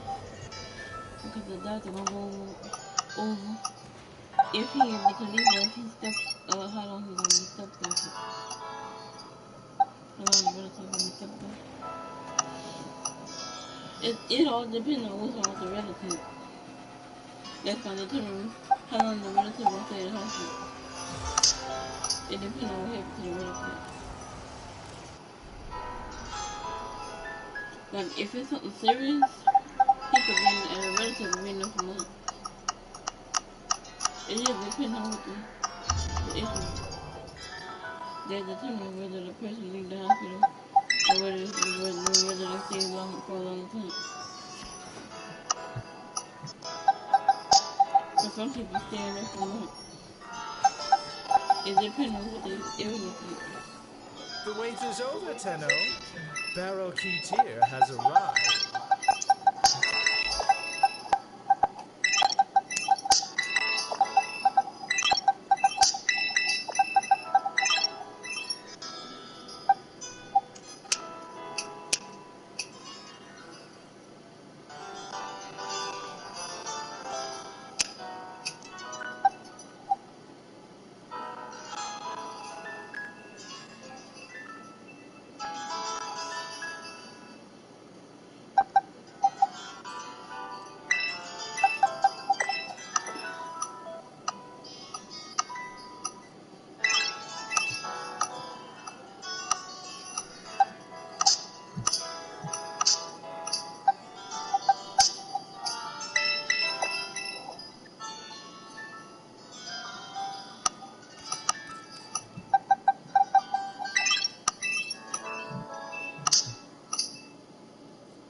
Barrow Cheatier at your service.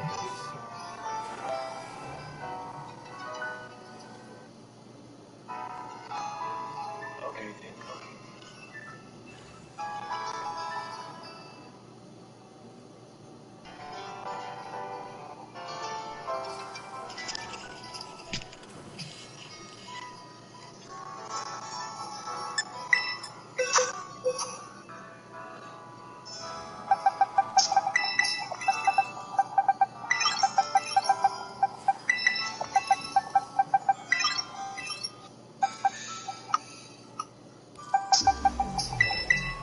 If you like that, come back next time I'm in the relay. I'll have something extra special for you.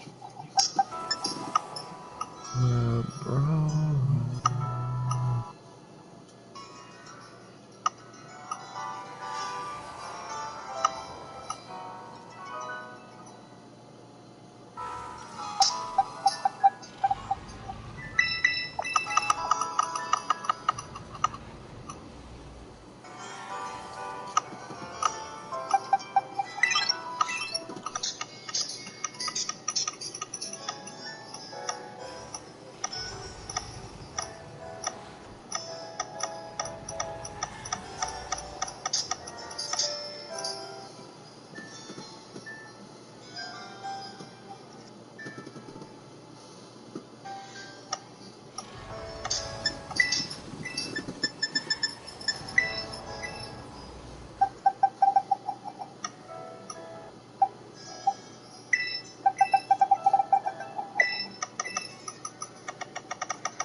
It was something in the box, so I couldn't really see it.